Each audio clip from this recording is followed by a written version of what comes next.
kind of squared away there. And welcome to Solar 101, what you need to know before you go solar live, right? Live, guys. This is probably going to be one of the last live events that I do for Solar 101. So if you don't know what Solar 101 is, it's my 4 module, it's 5 now. Whoa, we just upgraded. It's a 5 module course that we created to basically help you, the homeowner, really navigate solar, really understand, literally what you need to know before you go solar. And we'll break it down, and I'll get into this in the slides as well. But basically, module 1, we talk about the economics of solar. Module 2, we talk about the marketing of solar, some of the misconceptions and the stuff out there. Module 3, we dive into the comparison of the solar panels. Module 4, we talk about the utility companies. Module 5, we talk about how to negotiate with solar companies, how to get what you need out of these companies, and how these companies are broken down as far as pricing goes, tactics, things like that. And that's that. So that's Solar 101, guys. You can find that at learnsolar.online.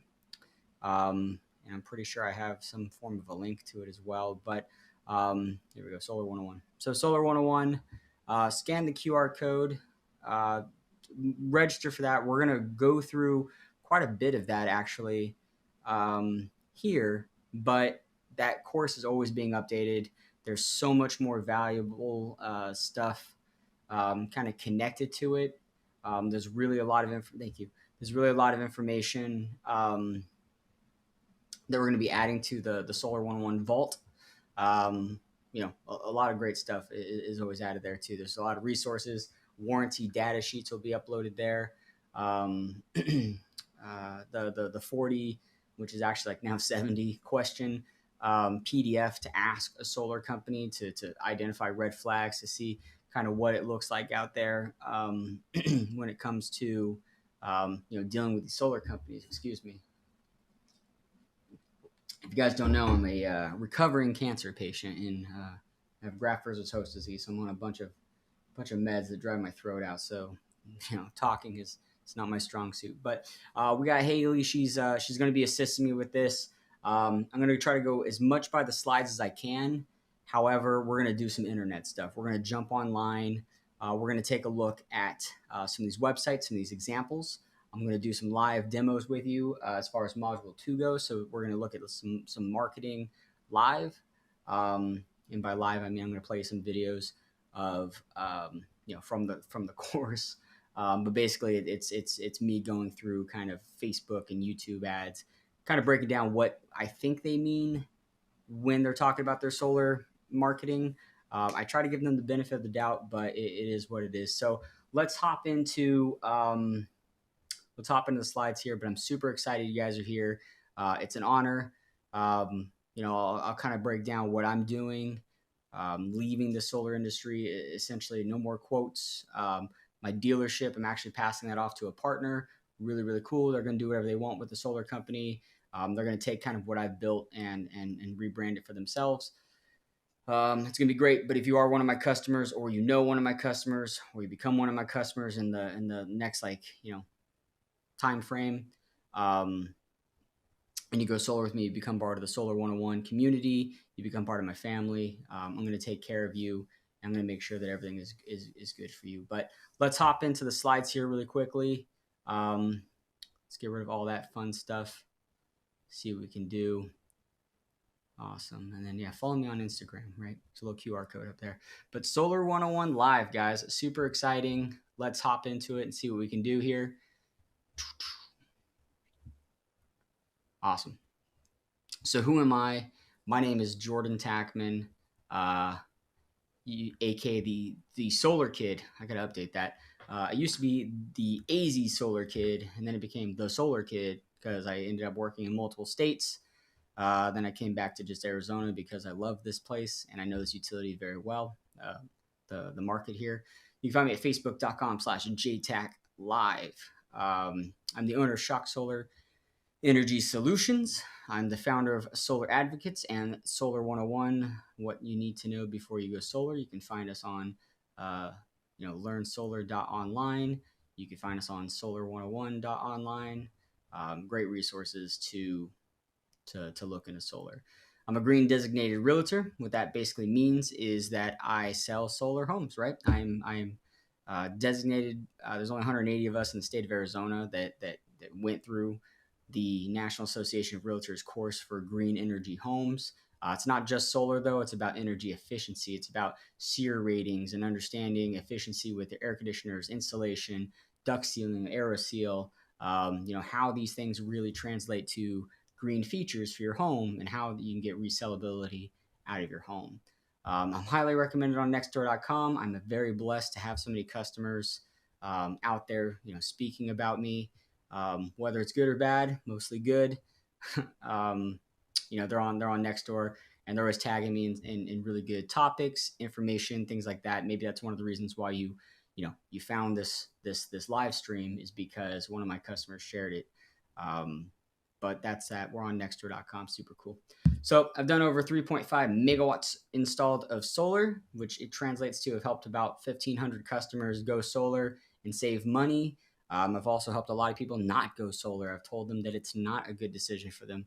I found them a better way to save money because that was their overall goal is, hey, I'm only going to be here for a couple years. I want to save money. I've helped renters lower their power bills and stay below that $200 average bill, which is pretty manageable for most people.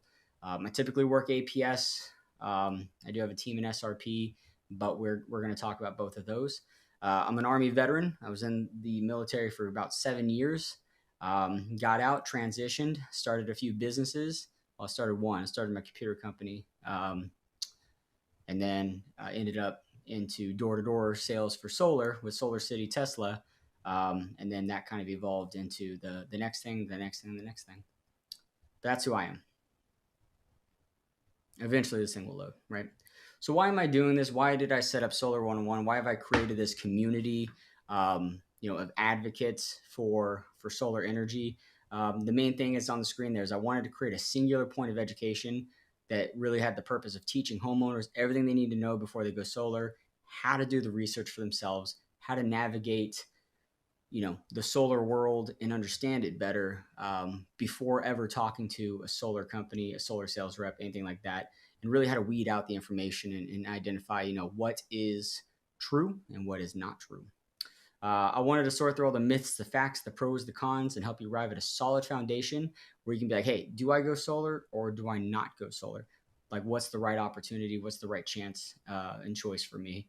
And I also wanted to help other solar companies because a lot of companies that I've worked with, I've helped start up a few different solar companies, both local and virtual.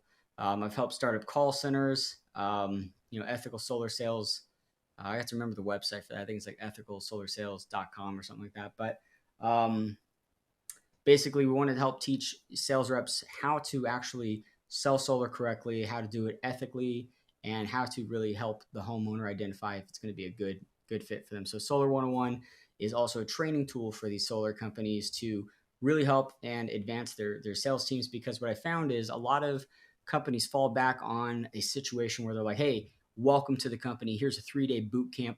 Now go onto the streets and knock doors and tell people that solar is the greatest thing on earth. And 3 days is not enough time to understand solar with these boot camps. A lot of times they talk about kind of pitches, which is cool. They talk about the generic idea of solar, like, hey, here's your bill up here, we're gonna get you down here, lock you in, right? And there's a lot more that goes into it than that. Just a side note as well is I have monitors up here, I have monitors down there, and I have a camera right there. So if my eyeballs are all over the place, it's because I'm looking at the stuff. I'm still setting up my room here, but it is what it is. Just want to give you guys a warning.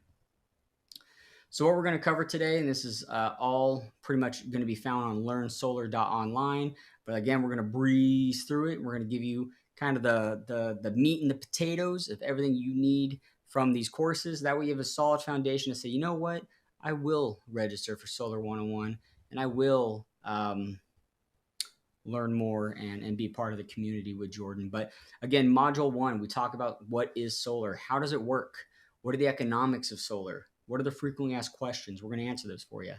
Module 2, we talk about the solar ads, right? We do live examples. We talk about the common misconceptions, the truths, the misinformations out there, right? Um, Module 3, we talk about solar comparisons, advanced and technical stuff, right? We talk about the solar panels, the inverters, the racking, the mounting, the financing. We learn how to read the warranties together, right? It's going to be super cool. And then in Module 4, again, we kind of talk about the utilities. We break it down. We talk about APS and SRP. We're going to do that. Module 5, that's where everything gets super exciting. We wrap it all up. We bring it together. How to negotiate with solar companies. We're going to teach you how to pick your pricing. We're going to teach you how the solar companies are built, how the reps work, the pricing, the commission structures, door-to-door tactics, things like that. And actually move the tactics over to Module 2. So we're gonna have to update that. Let me write that down here somewhere. Mod 2, not Mod 5. Sorry. We update things on the fly here, I guess, sometimes. Awesome. But that's how, Solar 101 it works. So let's just jump into it, guys. Haley's going to be answering your questions live as much as you can. Again, I have the chat up there, but I'm not going to be looking at it as much as I can. I'm going to be kind of focused on the slideshow that I'm showing you guys. If she can't answer something, though, she'll probably email you. You guys all registered for this, so we do have that information for you. All right, cool. So let's check it out. So module 1, again, we're going to talk about what is solar. How does it work for your home? What are the basics? What are the solar components? How does it connect to your home, right? We're going to talk about the solar economics, return on investment versus break even. That's a really big topic that we see online is like, whoa, the return on investment, it's like 900 years, right? That's silly.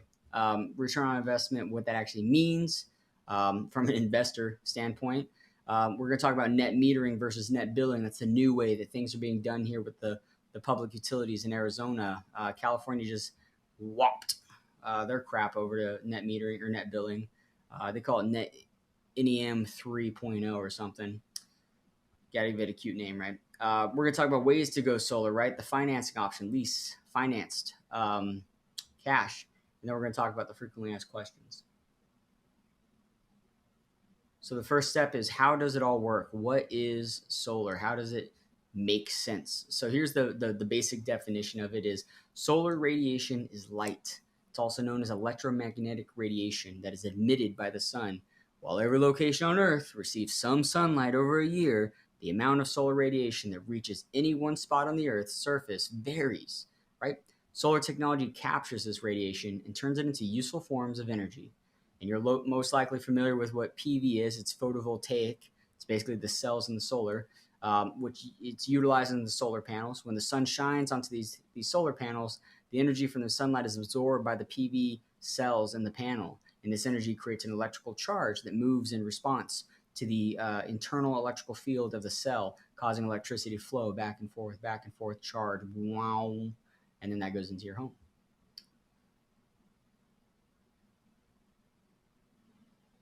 We're going to talk about the system components here really quickly too. So here's the components, how it works out with, man, this should have been bigger. That's okay. With the PV system, grid tied. So solar collects sunlight from the PV cells. It goes into the inverter of your house. That converts it from DC energy, the sunlight energy, into AC energy, house power, which is what your house is hungry for, right? Your house uses the energy that's needed, that's being produced. So it puts it into your washer, your dryer, your lights, your computer charger, your microphone, whatever it is. And then the excess goes back into the grid and gets sold at whatever rate that is. And we're going to talk about that, or a battery backup if you have one of those, which isn't the most economical thing, but maybe it is for you. We never know until we look.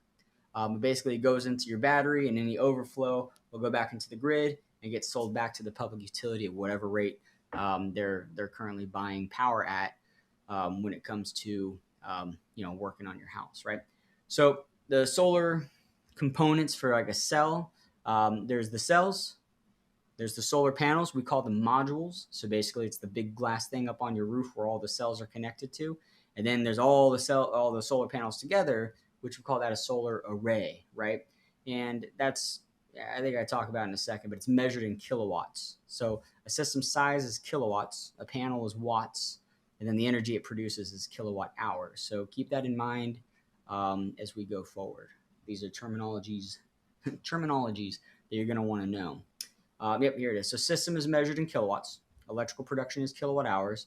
And most homeowners install between a 5 kilowatt to a 14 kilowatt system in the state of Arizona. And the reason why that margin is so wide is because SRP, you want the smaller side of solar. And with APS, you wanted the larger side of solar. And that's actually changing and kind of meeting in the middle.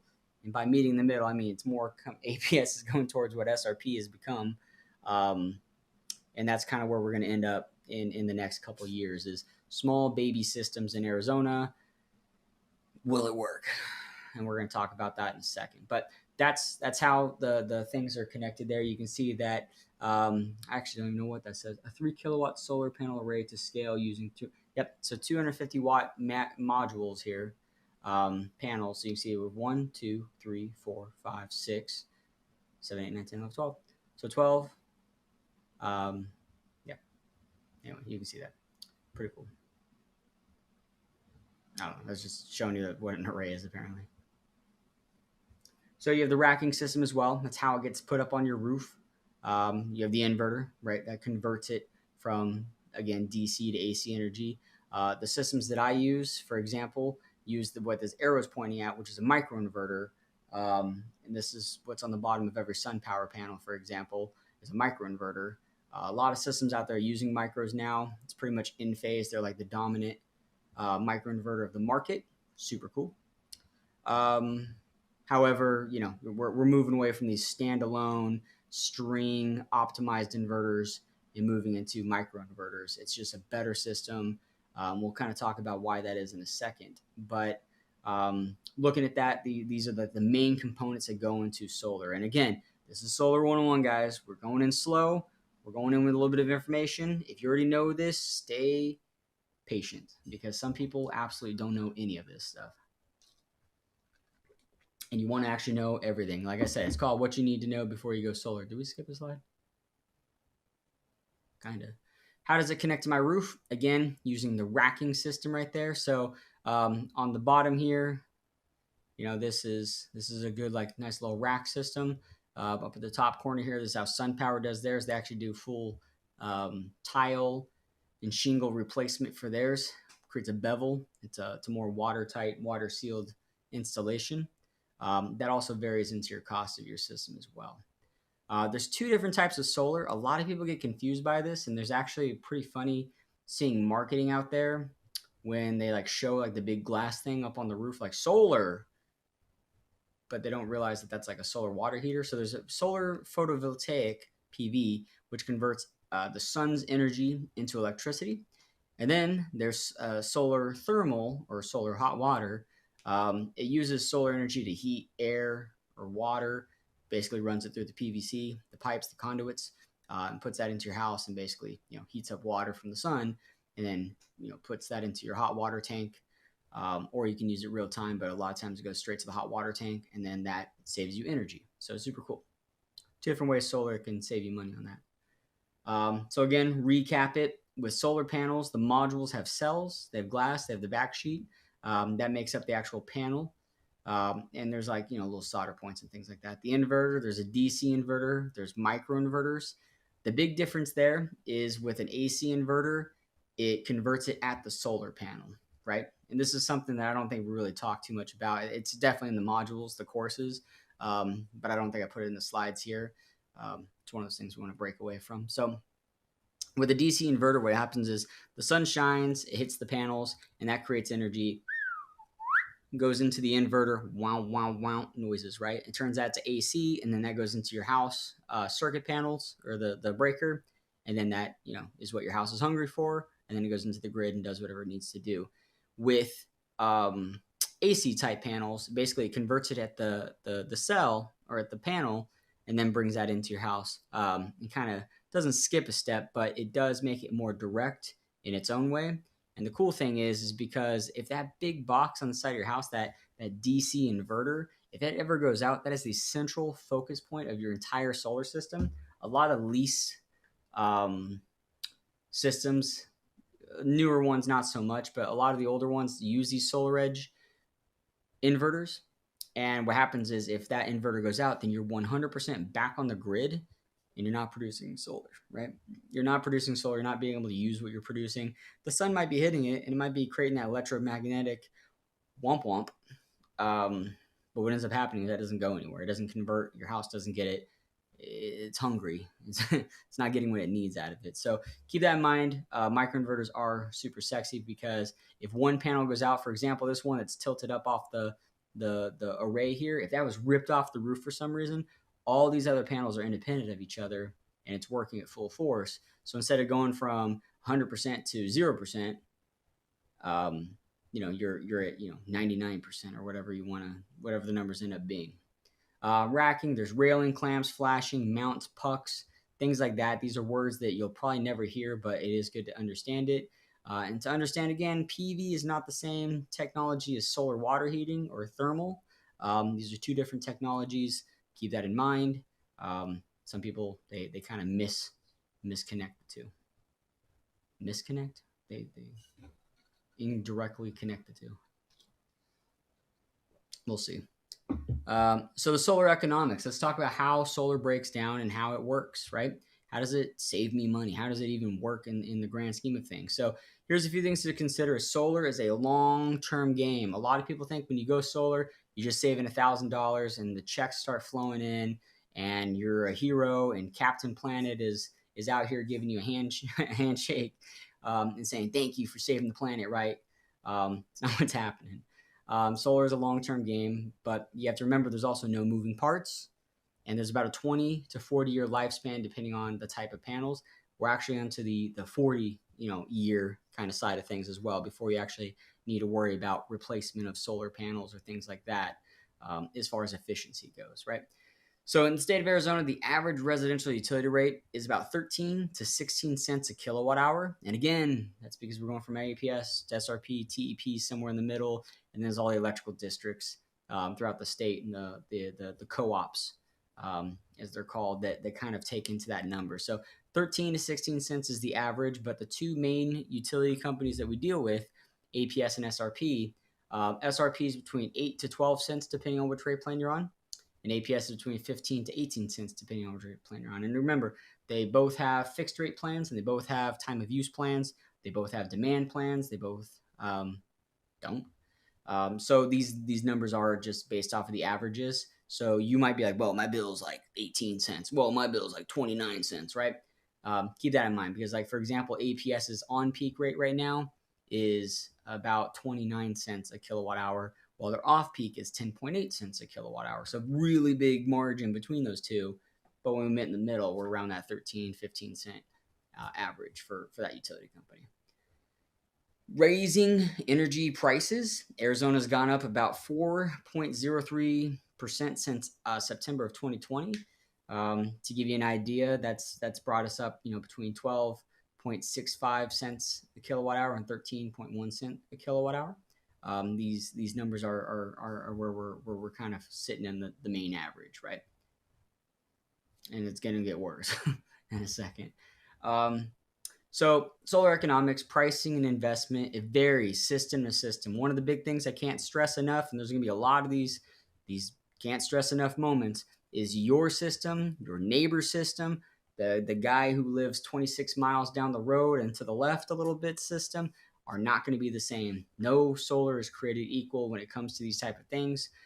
Solar is really based off of your usage. It's based off of your energy goals. It's based off of your needs. It's really based off of you and your home. So some people say, what about a 2,100 square foot two-story house with a pool?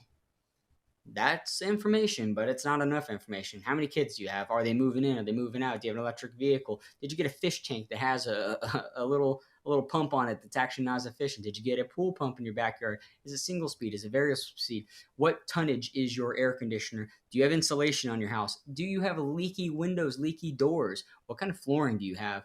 What kind of air do you have in your house, like air conditioning, right? Do you have a hot water heater that's electrical? Do you have a hot water heater that's gas? These things add up. How many people are taking showers during the day? Do you take baths? Do you have kids? What age are they on? How many thermostats do you have? Is it a smart thermostat? all of these things really come into how much energy do you use and how much solar you're going to need. So a 2-story, 21 square foot house is not enough information, right? Keep that in mind.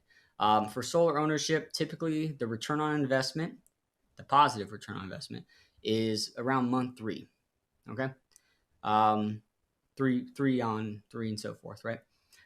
For a larger system, the return on investment, or I'm sorry, that's your typical return on investment is about 3 months, 3+ months. Your big return on investment when it comes to going solar is year 1, because there's the investment tax credit, and that's for ownership only, right? If you're doing a cash system or a loan, a finance system, and again, you might not even get the federal tax credit because it's based off of tax liability. It's not a rebate check, and that's one of the big misconceptions that sales reps kind of go through.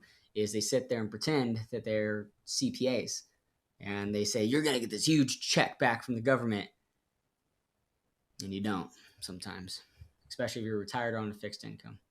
So keep that in mind. Cash customers, your break even is between year 5 and year 7 is what we found. It really depends on if it's a premium system, if it's a more conventional solar system, if you're going for like the lower efficiency, the lower or higher degradation system.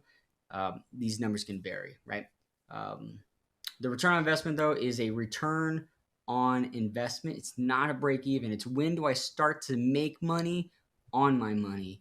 And a side note, by my definition and by pretty much any investor's definition, is when you're borrowing someone else's money and you're using that to finance your investment, you're technically not any dollars in. So your return on investment of $0 is pretty much the second you start to save money on your power bill. So your return on investment is instant. Once it's turned on and starts producing power and it's working effectively and efficiently, that's theoretically your return on investment. You're getting a return on it. But a lot of people confuse that for break even, which that number would have to be how many months of savings would that have been with the utility company to offset that bill. If the utility company is going up 5% a year, which APS, for example, since the last 10 years has gone up 5.6%, you can go to their website, do the history, and do that math yourself. I did it before this. Yeah, you can kind of see that situation. The federal tax credit or the investment tax credit is 30% of the system's cost. So at that tax time, whenever you file it and you say, hey, I went solar, here's the system cost, and they do the margins, the offset, and say, okay, well, you already paid us X amount, so now we actually owe you money. So you are going to get a refund because you already overpaid. You get that money, you put that back to the system, boom, you have a huge return on investment. You're getting money back from the government that you already paid into it, and you're reallocating that to your solar system. So you can kind of see how these numbers work out. You can argue it, but that's really how it is, right? But keep in mind that the federal tax credit is going to drop. It dropped once, came back, great. But it should go down another 4% in 2020 or 2033 rather. So keep that in mind. Good note to keep. Okay, so the basic economics of solar is the utility rates. They rise annually, right? They go up. And here's an example is APS's rate hike in 2022, 2023. You can read the words there. So under our revised proposal, your residential monthly bill would increase 11.3% on average. Excuse me, new rates, this, that, and the other thing. So let's actually take a look at that. This is what it looks like for APS. This is literally everything I just said. Is this what I said? Here more, I'm so sorry. Again, see, I'm looking up. Where'd you go? So this is just under our revised proposal, blah, blah, blah, 11.3 cents. This is straight from APS's website, right? And if you dig deeper into the actual thing, it says like, how does it really break down? Like, how does it really affect my bill? It says 11.3% here, but once you get deeper into it, you see that the off peak is going to probably go up from 10.8 cents to almost 13 cents, right under. And then the on peaks can go from 29 cents to about 31 cents. So, I mean, we're going up about 2 cents a kilowatt hour for both on and off peak. But there's no real word, I don't think, about the actual what that's going to do to the demand charge. And this just talks about it. But again, this is APS's thing. You can just Google APS rate hike, rate increase, and you can read about it more. They're going to add more batteries, more stuff like that, natural gas, things of that nature. And then the other example, I mean, we can plop it down, but we're not going to, is SRP is today the board of directors approved a further increased fuel purchase price, blah, blah, blah, blah, blah. November 1, 2023 is when that should go into effect, right? Then talk about, residentials will experience an average increase of 8%.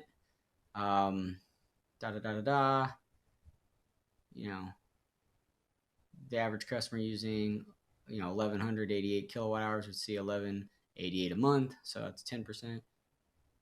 Weird.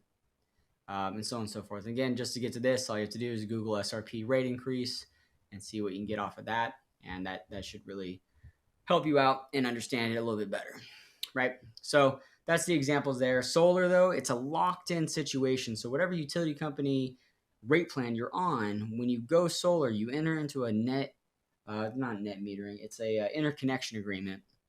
And when you're in that interconnection agreement, you've been put into a situation where you're locked in, you're grandfathered onto that rate plan.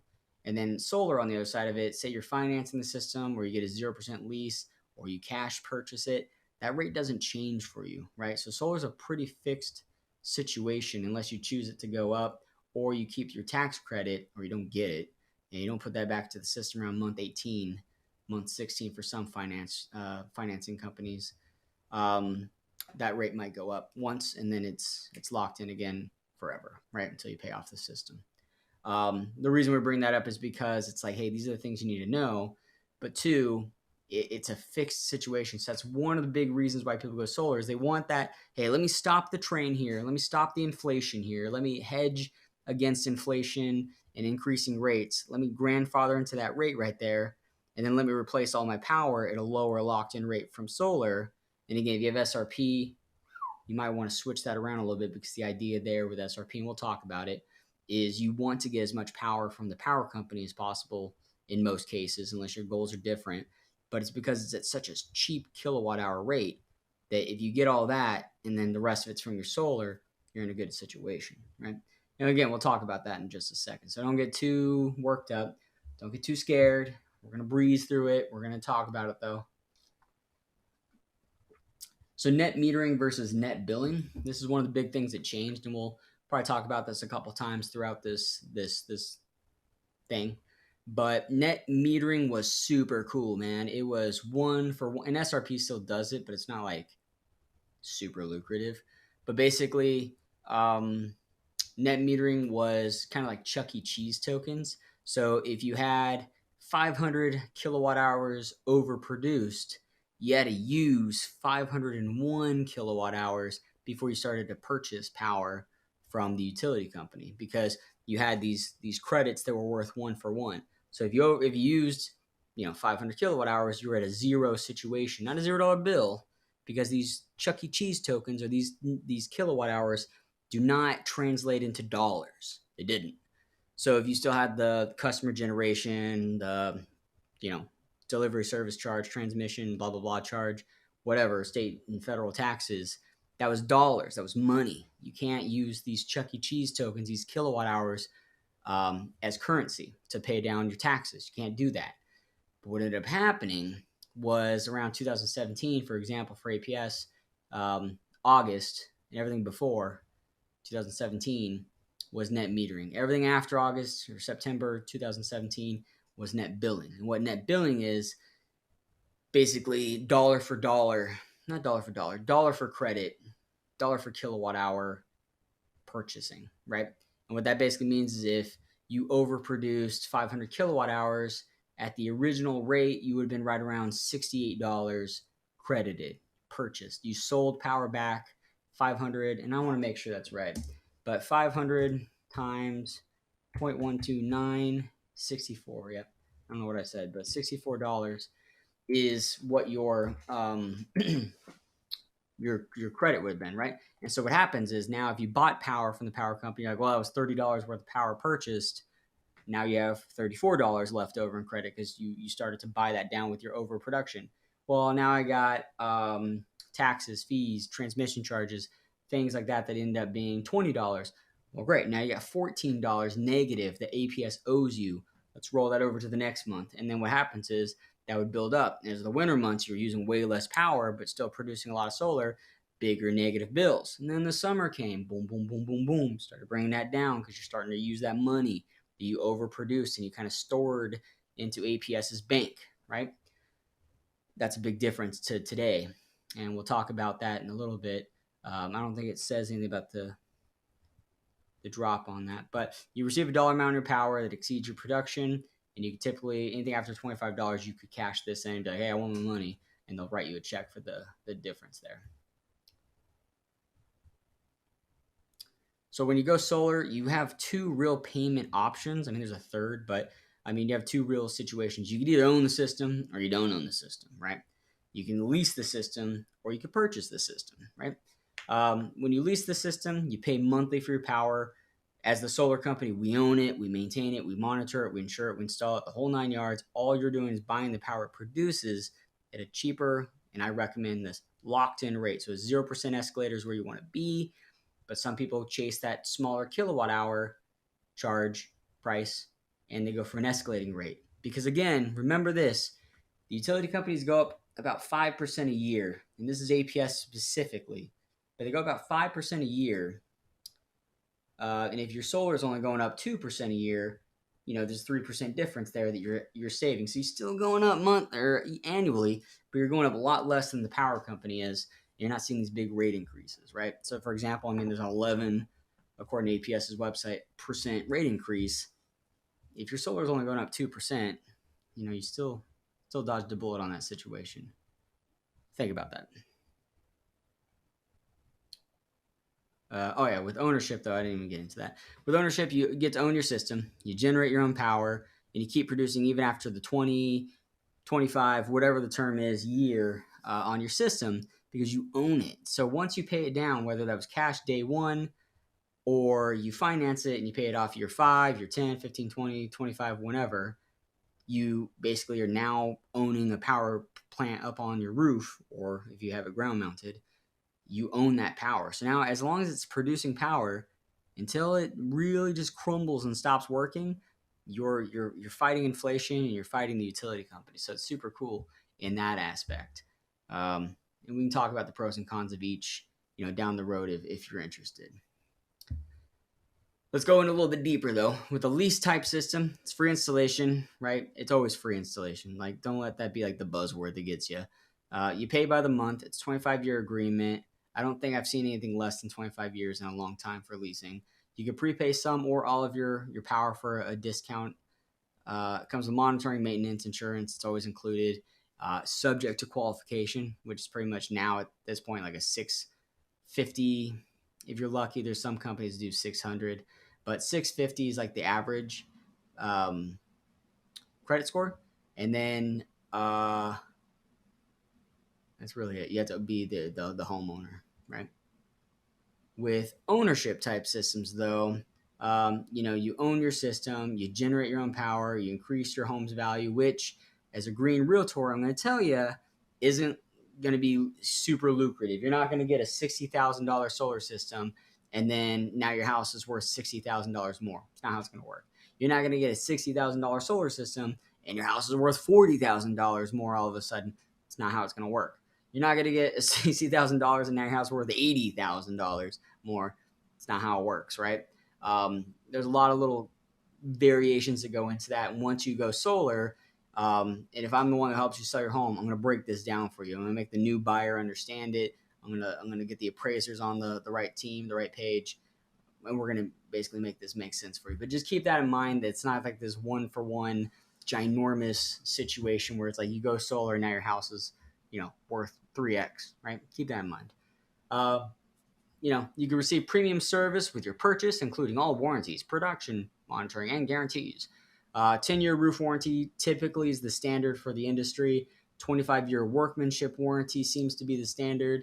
You're going to find a lot of companies actually only have a 10-year workmanship warranty. So when we read the warranties, ask your solar company this question, understand it a little bit better, and you'll be in good hands. And nothing out of pocket, which does not mean free, right? Nothing out of pocket just means you're not paying any money to play. Some cash systems, though, they do require you to put in like, what, $2,000 up front, and then 40% left over at this time and 60% left over this time, or 50-50 or whatever. For example, with SunPower, they don't even ask for a deposit. They just want, 60%. I think it's this order: 60% at installation within 2 weeks after, and then the 40% at, system turn on. So just keep that in mind. There's a lot of different things to look into. So with financing, here's the step-by-steps, apparently, some of the benefits to it. You get your 30% federal tax credit, thousands back from the federal government. You get $1,000 back from Arizona State. And this is where things get a little lucrative, a little wonky. Let me actually see if I can't find this. I know it's in here somewhere. But basically, I'll do this first. Arizona State has $1,000. It's 25% of the system's cost up to $1,000. You get to own the system, remove your power bill. Pretty cool. If done right, the system's done right. Once you pay it off, I think that's what I meant by that. And if you need repairs, add-ons, which is trenching, ground mounts, new roof, etc., you can roll that into your system's cost. But keep in mind that you're going to want to keep track of what that looks like, because when it comes time to claim that tax credit, you might be in a situation where you have to kind of talk about it. I think this is the website. Yeah, this is the website. Let's pull this up real quick. So this is kind of it. So form year 22, it was published 1/1/23. So this would be for this year, for last year. So you got solar last year. This is the form to file this year. Let's take a look at it real quick. Oh, poopy. I don't want to do this. All right, let's try this. Let's hope it just opens up. Here we go. And that's kind of hard to read. So let's zoom in. Bing bong. Cool. Okay. So this is the fiscal year 22. You can see that, blah, blah, blah, $1,000, or line 3, which is 25%. It's still there. So basically, if you went solar in 2022, you can get the 25% $1,000 tax credit. So there's some solar guy out there who really argues this. He's like, if someone's offering you the $1,000 tax credit, run away because they don't understand it and they're scammers. I say talk to your CPA and make sure that this is good. I know a lot of big solar companies are still talking about it, like Sunrun, SunPower, those type of people, like the giants of the world. So keep that in mind. But as far as this goes, if you went solar in 2022, you did qualify for it. There's no real thing dying, right? But if we do roll through here, I wonder if there's something that talks about this. I just want to make sure.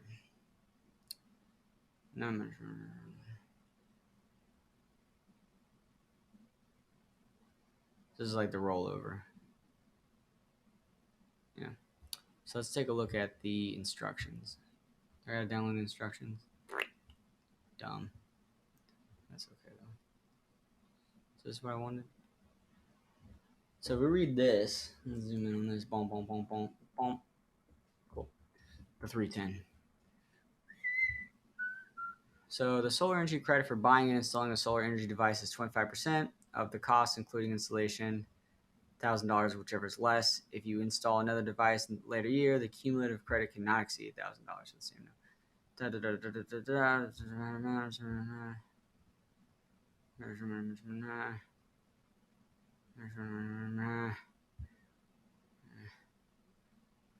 So the following items do not qualify for the credit. No solar hot water heater. No solar cars, which I don't know this existed. Right. Carryover from 17 to 21.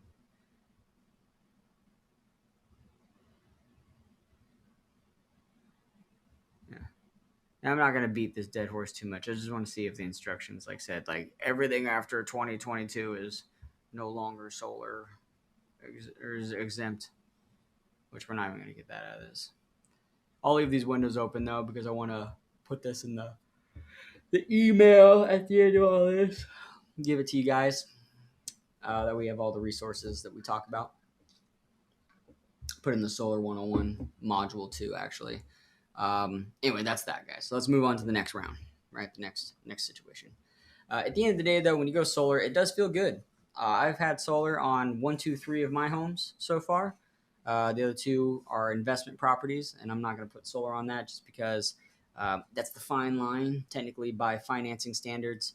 It's got to be your primary residence. I've lived in all of these homes, and then I've sold them. Um, whatever.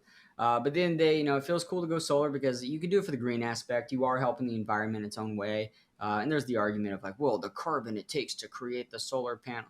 Do the math on it. Like, it's very easy to see that once you set it and you forget it, how much carbon it offsets over years is amazing, right? But the mining, look at the mining. It's actually more for lithium, and that's more for the batteries.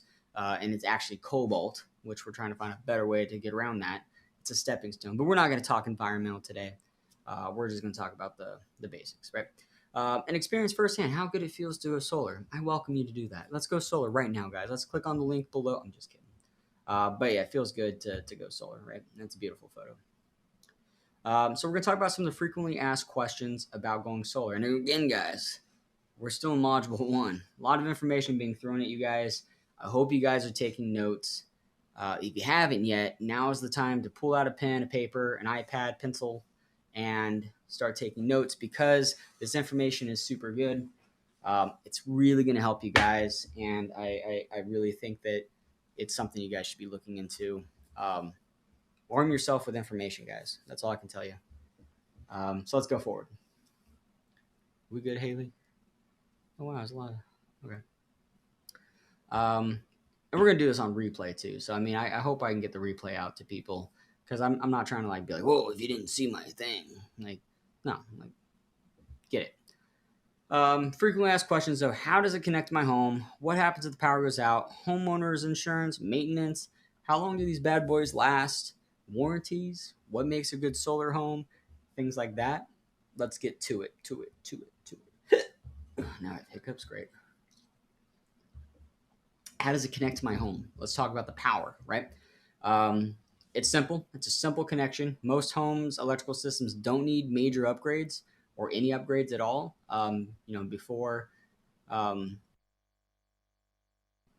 Before getting installed. However, if you do have a system that's larger than 15 kilowatts of system size, again, remember kilowatts, and we'll do the math here for you guys to kind of to break it down. But do the wattage of the panels. So say it's we'll just say 200, right? A 200 watt solar panel, because I'm bad at math. We'll say 300. We'll say I'm smart, right? All right, we'll say 440 because that's what SunPower is giving out right now. I can do that math. So let's say there's 440 watt panels and you get 10 of them, you're going to get a 4.4 kilowatt solar system. Math, right? Pretty cool. And I probably did that wrong somehow. But anyway, that's the situation there. So that's the system size you need. So if you get a 15 kilowatt or more, a lot of times the utility company is going to be like, hey, you got to upgrade your system from a 200 to a 400 amp. If you get above a 25 or 30 kilowatt system, it's probably 30. You're going to need, from a 400 amp to a 600 amp system, things of that nature, right? And kind of keep that in mind. But these things typically cost between $2,000 to $6,000, to upgrade. Talk to your solar company about getting that added into your system if they're not going to include it already. You shouldn't have to pay anything to go solar. It's all part of the financing as well. So keep that in mind. That's a good photo, by the way. So what happens if the power goes out? So when the grid goes down, your solar shuts off as well. It's a safety mechanism, and it works both ways. So what I mean by that is if the lineman is working on it and he has to turn off the power for the grid in your community, you don't want your solar producing and bringing it back to the grid and electrocuting that guy as he's working on the lines. And then on the other side of things, like I said, it works both ways. You turn off your breaker, um, you disconnect, and you start to rewire an outlet, or you're changing the fan in your house, or whatever it is.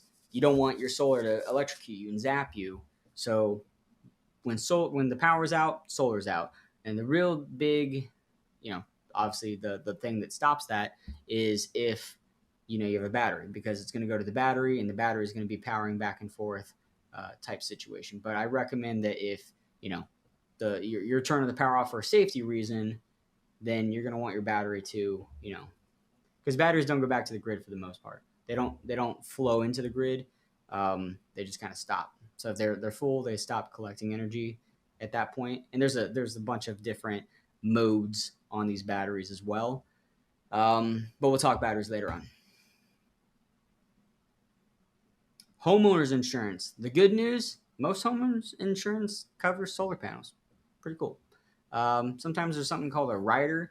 The highest I've seen any of my customers have to pay is about $70 more a year. So divide that by 12, and that's your premium for adding solar. It's a good thing, because obviously if it's hailing and these panels get destroyed, smashed, a golf ball hits it, your neighbors go up there and steal them off your roof, you want them covered. It's part of your home. You want them covered.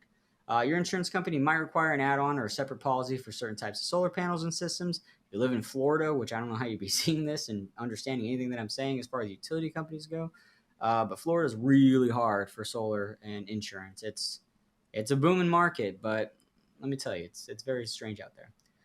Solar is valuable, so you want to raise your coverage limit. You want to protect your home.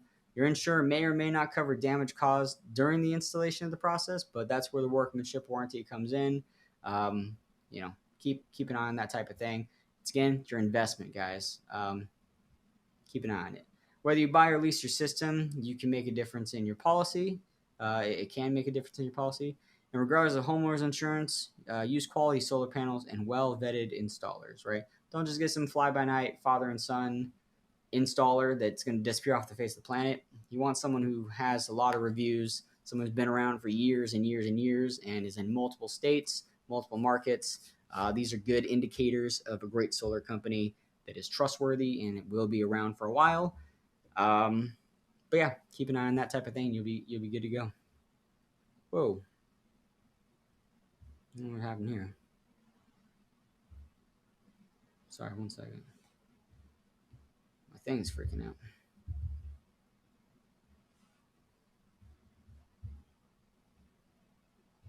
I'm gonna have to figure this out. Sorry. My thing got crazy.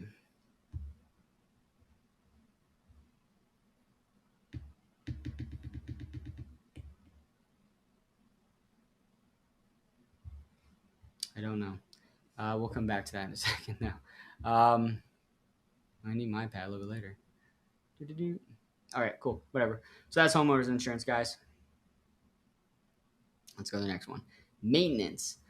There's no moving parts with solar, so maintenance is kind of a non-issue situation. What ends up happening though is there's nothing really mechanical there, so it's not going to break it. It's a set it and forget it type situation. However, that doesn't say that cells don't break, right? There's expansion and contraction as it gets hotter and colder throughout the seasons. Sometimes there's some breakage there, and in Solar 101 we actually talk about the real differences here, and we show you like the quality of these cells and stuff. We're not going to do that today. Want to respect your time, just get you the meat and the potatoes here. But these things can break during installation. That's pretty much the first years where you're going to notice a problem, whether it's something's wrong with the system, something's wrong with the inverter, something's wrong with your leaky roof, things like that could go wrong. The first year is where you're really going to want to tackle that and understand it a little bit better. It's when it'll be kind of more known and more present. But with maintenance goes, there's not really a lot that has to go into it. You're not up there changing out panels and rewiring things. Cleaning, most manufacturers, not the installers, they take soil into the accounting for their production of their warranties. Basic soiling, dirt, pigeon poo-poo, things like that are going to be cloud coverage, are typically thought about in their warranty situation for production goes. If you do clean your system though, use a mild detergent and no hard brushes. Sometimes just spraying a hose up there on your roof can be good enough. Um, Disclaimer: I mean, I'm gonna be honest with you. I owned a solar panel cleaning company, cleanoursolar.com. 480-933-2015. If you ever call them or go to their website and get special pricing, promotion, whatever, I still get residuals from that, right? I sold that company. That was one of the deals. I make money off of these it's $10 a person, so it's not not financially like ginormous to me, but super cool business we built up there. But I'll tell you, it doesn't make the world of difference. It's kind of a pride of ownership situation when it comes to cleaning your solar panels, right? You will notice a boost in production, but I'm not gonna lie to you. I'm not gonna tell you that spending $100 to $300 to get the cleaning, the netting, all that stuff. Well, the netting is very important, actually. I highly recommend the netting. But the cleaning of your system once a year is probably good. It's probably gonna cost you between $100 $200 depending on the size of your system, depending on what company's doing it. But you're not going to see that much in savings between the two. So keep that in mind. It's more of a pride of ownership, keeping your panels shiny, keeping them clean, keeping them healthy. But that's my recommendation there. So once, 2 times a year, it's plenty. Rainwater will help clear off the active solar area, but the frames do cause kind of buildup. So basically, what that means is as like the rain kind of goes down from panel to panel to panel. So say these are two different panels.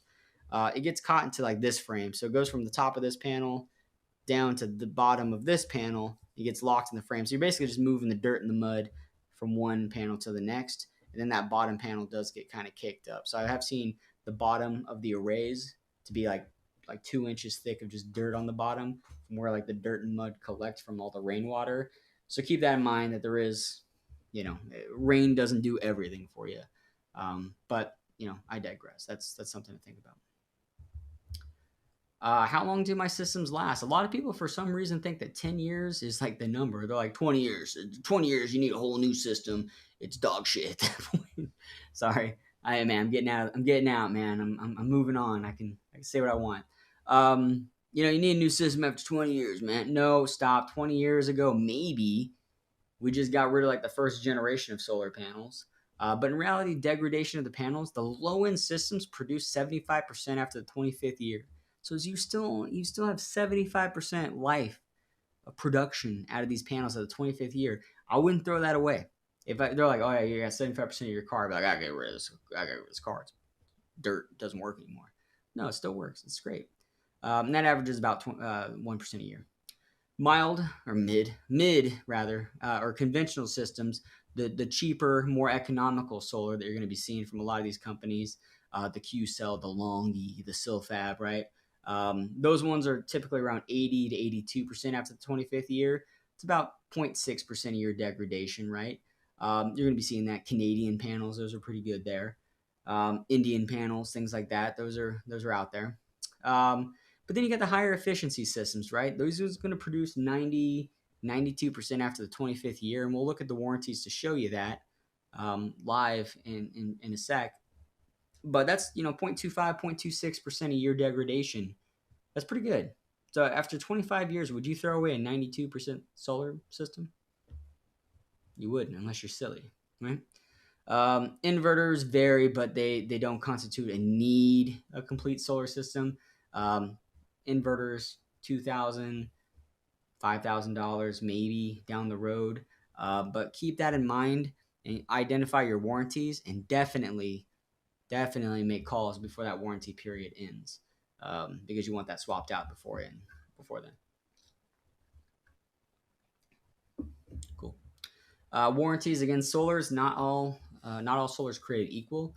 We're going to dive into that into a different module as well. But the production, for a lot of these things is about 25-year warranty, production warranty. And again, that's between 75 to 92%, depending on what kind of panel you get.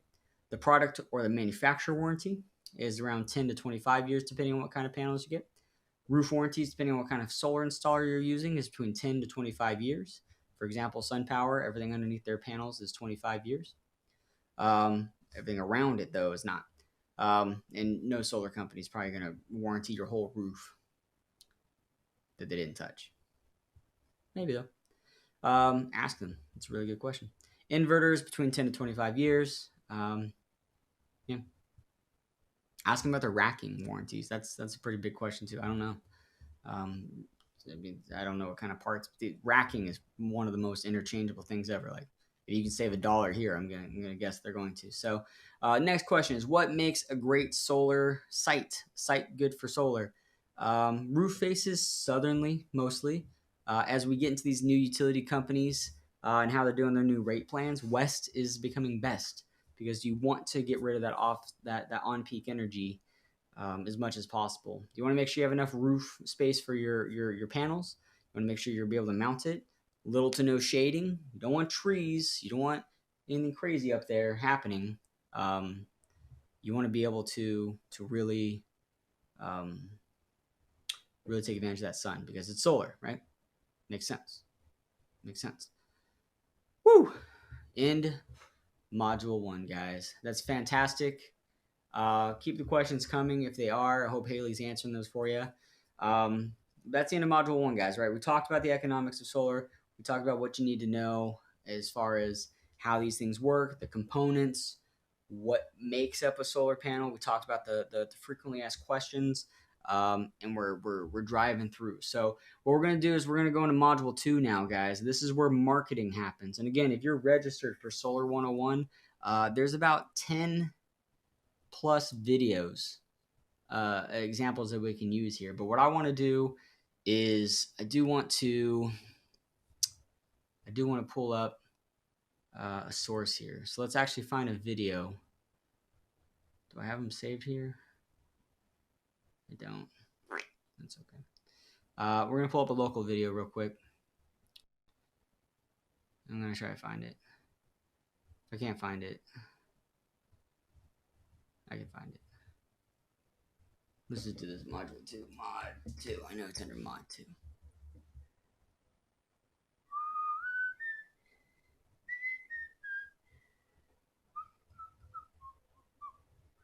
Okay. Let's pull up this video and see what this looks like. All right, guys. Actually, you know what? We'll do live videos in just a second. Let's actually talk about some misconceptions. So, solar panels are too expensive, man.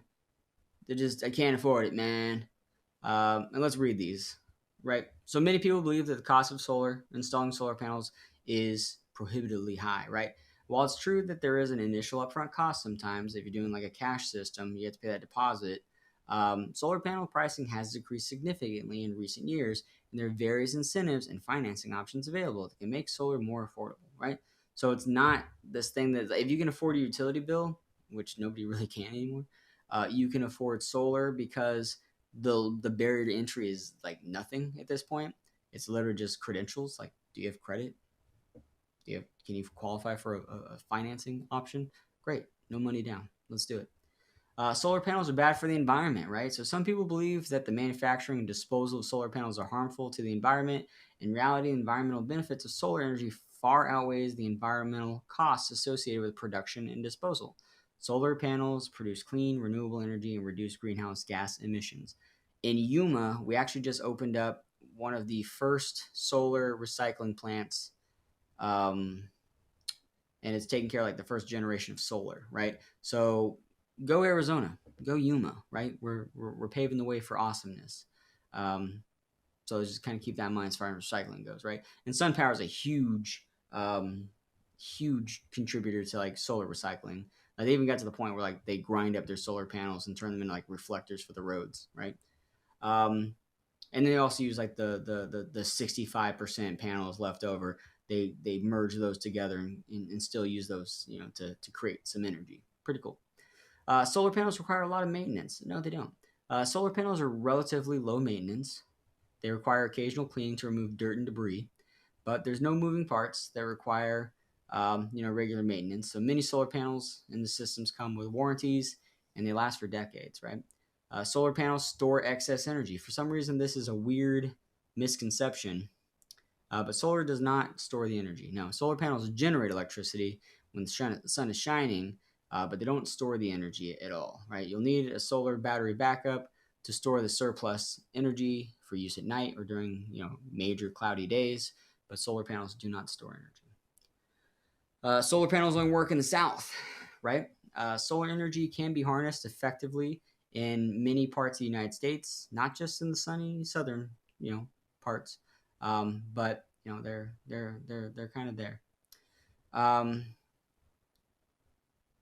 Let's do this. Anyway, yeah. So I mean, they work in the Northeast, the Midwest, or whatever. Solar works, right? Whoa, didn't mean to do that. I'm sorry. Whoa, didn't mean to do that. I'm sorry. There we go. That's what I was looking for. Cool. Now you can read all those words, including the North, Midwest, whatever.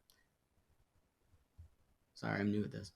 Another misconception. Solar energy is unreliable. Solar energy is predictable and can be integrated with the grid to ensure a reliable supply of electricity.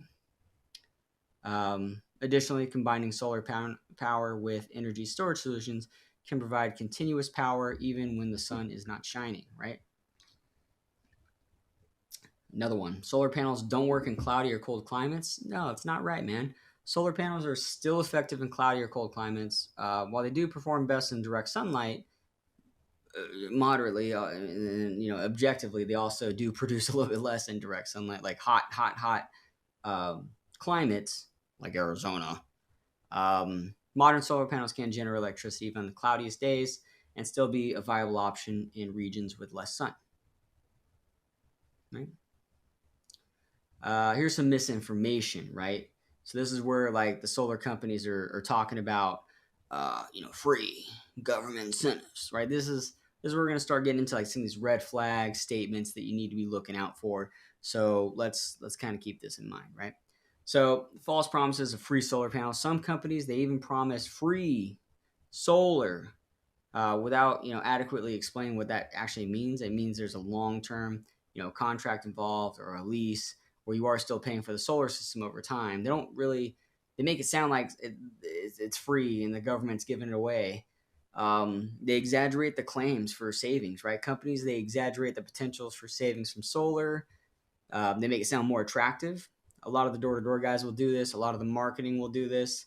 And they might not provide realistic estimates of savings based on the individual energy consumption and other factors. A lot of times they just, and we'll talk about this in module 5, but they just kind of come in with a pre-designed system and they don't really do an audit for you to understand what you need. Unrealistic payback periods. Some marketers claim that the payback period for solar is much shorter than it actually is, making it seem like a quicker return on investment than it truly is, right? And again, the return on investment, what is that? Am I making money off of my money? Yeah. Am I breaking even?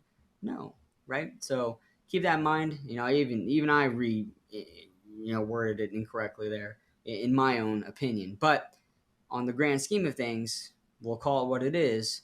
It makes it sound like you're going to get all your money back faster than normal, and that's not always the case. The government incentives, I love those ones. Companies misrepresent government incentives, tax credits, rebates, make it seem like you're going to get this huge financial assistance, and you're actually not going to. They fail to mention the eligibility criteria, the program's limitations. Basically, it goes off of your tax liability. Not everybody gets it. If you're retired on a fixed income, you're not really likely to get that, and a lease would be a way better option for you. I love leases. I think they're way cool. And again, green realtor. Why would I love a lease if it's so hard to sell? It's not. High pressure sales tactics, guys. This is where we get into it. Unscrupulous. I love that word. Companies may use high pressure sales tactics such as claiming that you must sign up immediately to secure a special deal or a limited time offer. Now, while some cases, limited time offers make sense, solar is going to be around, right? If it's like one person specific, me, and they're getting out of the industry and you like really want to work with that person, there is a limited time offer, right? If it's like, oh yeah, go solar today and save $500, you can be like, give me that $500 tomorrow, and they'll be like, yeah, I guess we want a customer. Like, hush hush, kiss kiss, tell tell. Overstating energy production. Yeah, a lot of companies do this. For some companies, they do exaggerate the expected energy production of the solar panels. Like, oh yeah, man, you're gonna get so much more power than you're actually going to, leading to believe that you'll generate more electricity than realistic for your location and setup. A lot of things in Arizona were super sunny, so the numbers seem to pan out really well. If a solar company is saying you're going to get XYZ kilowatt hours, a lot of times that's actually in writing, and you do have that threshold there. The big deal there is they don't talk about degradation. They don't talk about how these panels do die over the years. Hidden fees, long-term contracts, right? They might not fully disclose the hidden fees, the long-term contract commitments, leaving customers pretty surprised by unexpected costs and the ability to make changes to their solar system, right? So what that really means is, there's dealer fees, and I think we talk about it again, but dealer fees, like that, was that cost to use a financing company? Um, is it one of those situations where it's like, does it cost more money to finance it? Longer term APR, and we're going to talk about that, versus short or smaller APR, longer term versus shorter term. What's the best situation for me? But when they're talking about kind of these fees, they don't really talk about they don't really talk about it. It kind of sucks, but let's kind of keep going from there. Failure to disclose the risks, right? There's not a lot of risk involved with going solar, but there's a financial backing. There's an obligation. You are, you're making a financial decision, right? Dishonest company may downplay or fail to disclose potential risks or downsides of going solar, such as the maintenance costs, if there was any, system degradation over time, which I mentioned, and issues related to system financing. So like the fees, the dealer fees. As far as maintenance goes, though, keep your warranties in play, understand them, and we're going to talk about that again. I highly recommend you do Solar 101, guys. Let me actually see. Can I put a QR code up there for Solar 101? No, I don't have one of those. I can edit that. That's okay. LearnSolar.online, guys. But anyway, impersonating government agencies. In extreme cases, some companies may use deceptive tactics, including impersonating government agencies, to create a sense of urgency or legitimacy, right? You're going to get those people that are like sitting there saying, hey, man, like I work with APS. Oh man, we had one guy, we got him real good, real busted, right? Um, the guy was a total goober head, right? He knocked on a door that had solar already. Be attentive, right? He knocked on a door that already had solar, and he's like, "Yeah, I'm with Maricopa County, records or whatever, and we're here to audit you and understand why you didn't go solar or something like that." And the guy's like, "What?" The guy's like, "Oh yeah, no, we're here to tell you about the incentive program, and if you go solar XYZ, blah blah blah. We're partnered with the Maricopa County Treasury or something like that." And then the guy's like, "Hey man, like one, I use Jordan for my solar, so I know about this. And two, do you not see the solar up on my roof? Again, I have solar on my house." The guy's like, Anyway, he called the attorney general, and the guy got a huge, huge bust, huge bust. Anyway, so don't trust that, man. The government agencies are not coming around your house. APS is not coming around your house. SRP is not coming around your house to make you go solar. They're not doing meter checks. They're not doing things like that, which leads us into the door-to-door game, right? A lot of times you're going to see that stuff on the marketing.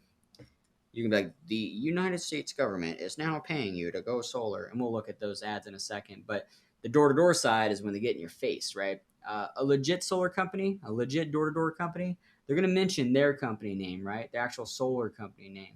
They're going to outline the actual program, right? They're going to say things like, we install solar on your home, which helps protect you from rate increases and inflation, right?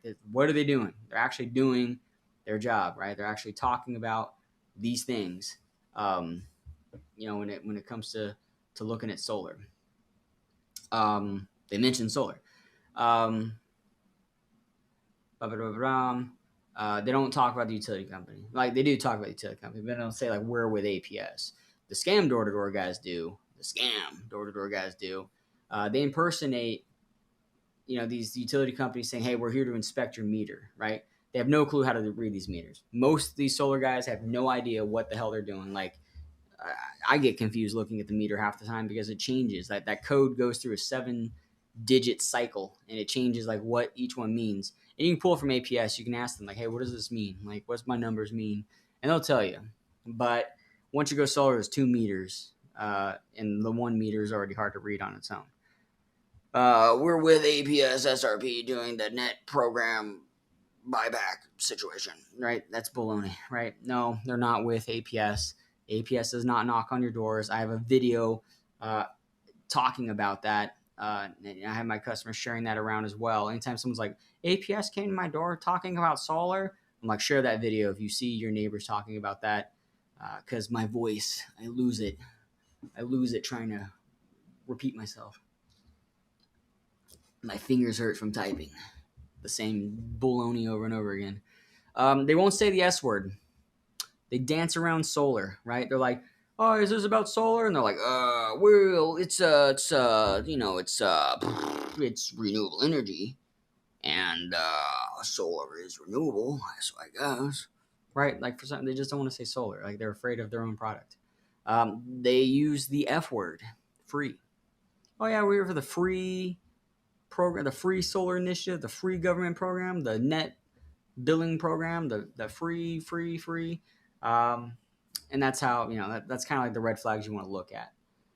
So let's go into the social media examples, guys. Let's take a look at this, kind of see what we're looking at, and go from there. Okay, cool. So we have a second ad, and this one starts off with SRP. Super short. So our SRP customers, we're wanting new SRP customers for our new solar project. Get solar panels for no cost down. It means nothing out of pocket, I'm guessing. It means no deposit. Start saving on your electricity bills immediately.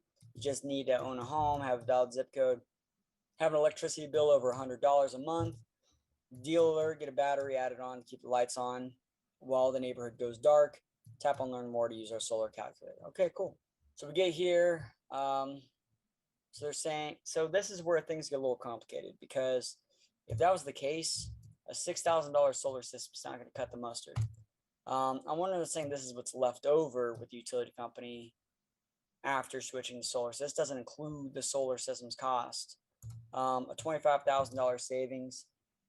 And I said I had the smallest $100 bill. So these numbers might check out, but I mean, let's see. If I said I had $100 a month, 100. So we know it's 1,200 a year, times that by 25, 30,000. A little bit of inflation there, 32. That one checks out. A $6,000 solar system isn't gonna stop that, because let's just say what it is. It's yeah, and if they're offering a battery as well, this isn't happening. So even with government incentives, this number is super low. So that means the savings is super high. With this case right here, it's not looking likely. What I'd say is if you had that low of a bill, only go solar for the environment. You're not going to see too much savings, but whatever. Also, I don't like that after the system's paid off, it doesn't skyrocket the savings. It should, because you don't have the solar payment anymore. Whatever. This calculator is just. I rate this calculator as a glamour shot, as in nothing more but something shiny to play with, and that's that. What happens next? Great news. You've been matched with one of our trusted solar partners.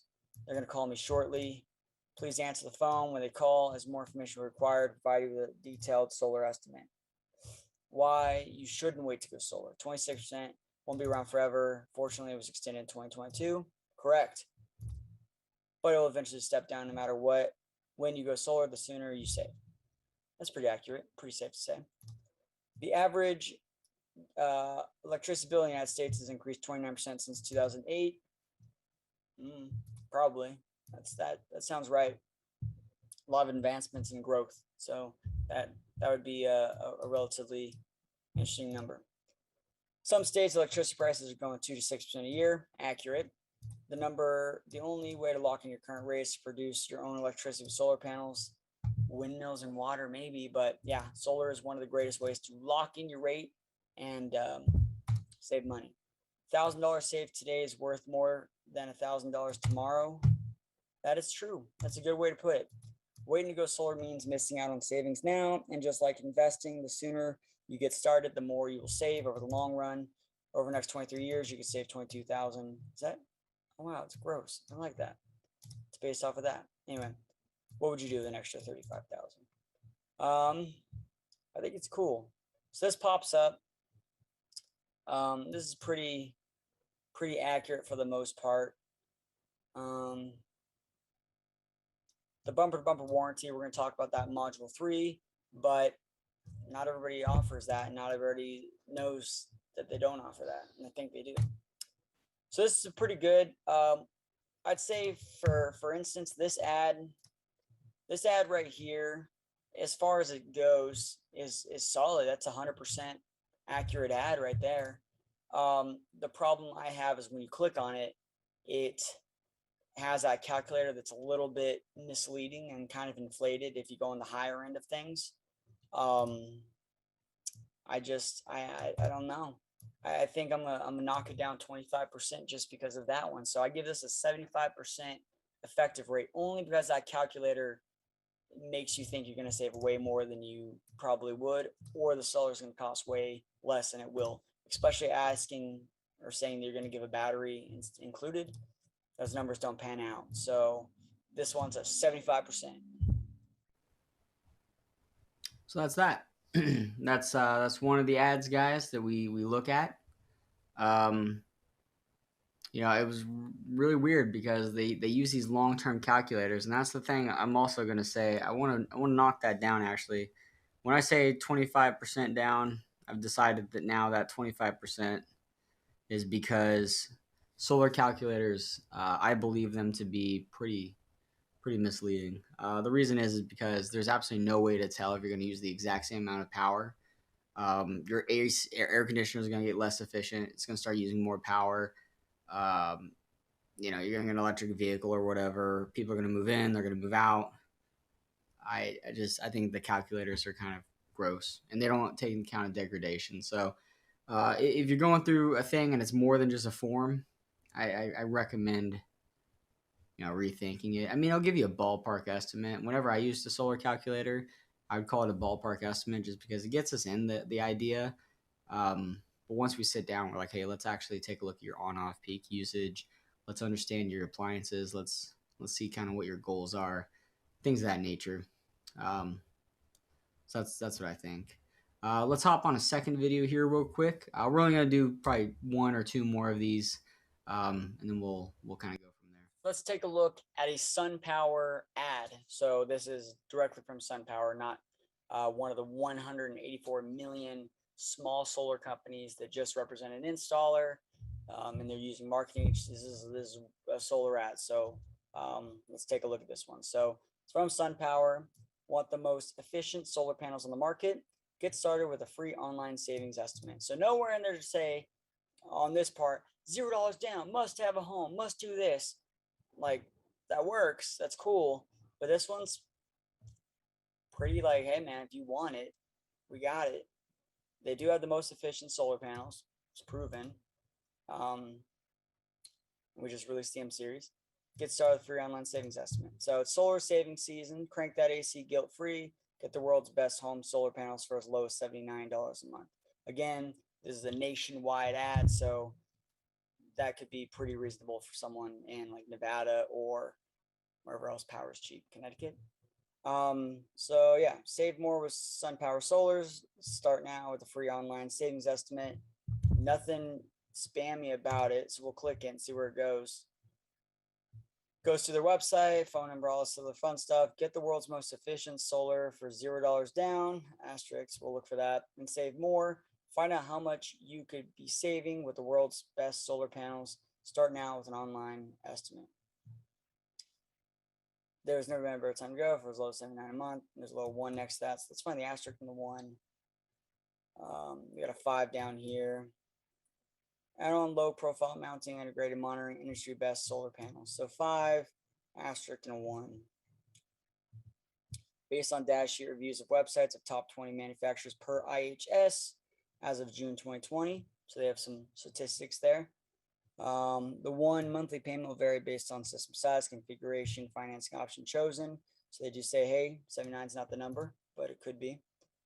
An asterisk is electricity bill. Savings varies according to each customer, specific circumstances, including equipment use, system size, system orientation, shading, insulation, available, and applicable utility rates, rate structure, as well as customers' eligibility for incentives and net metering. So basically, it says everything in there is like, hey, man, this all relies on a bunch of stuff that we don't know. Um, let's do it.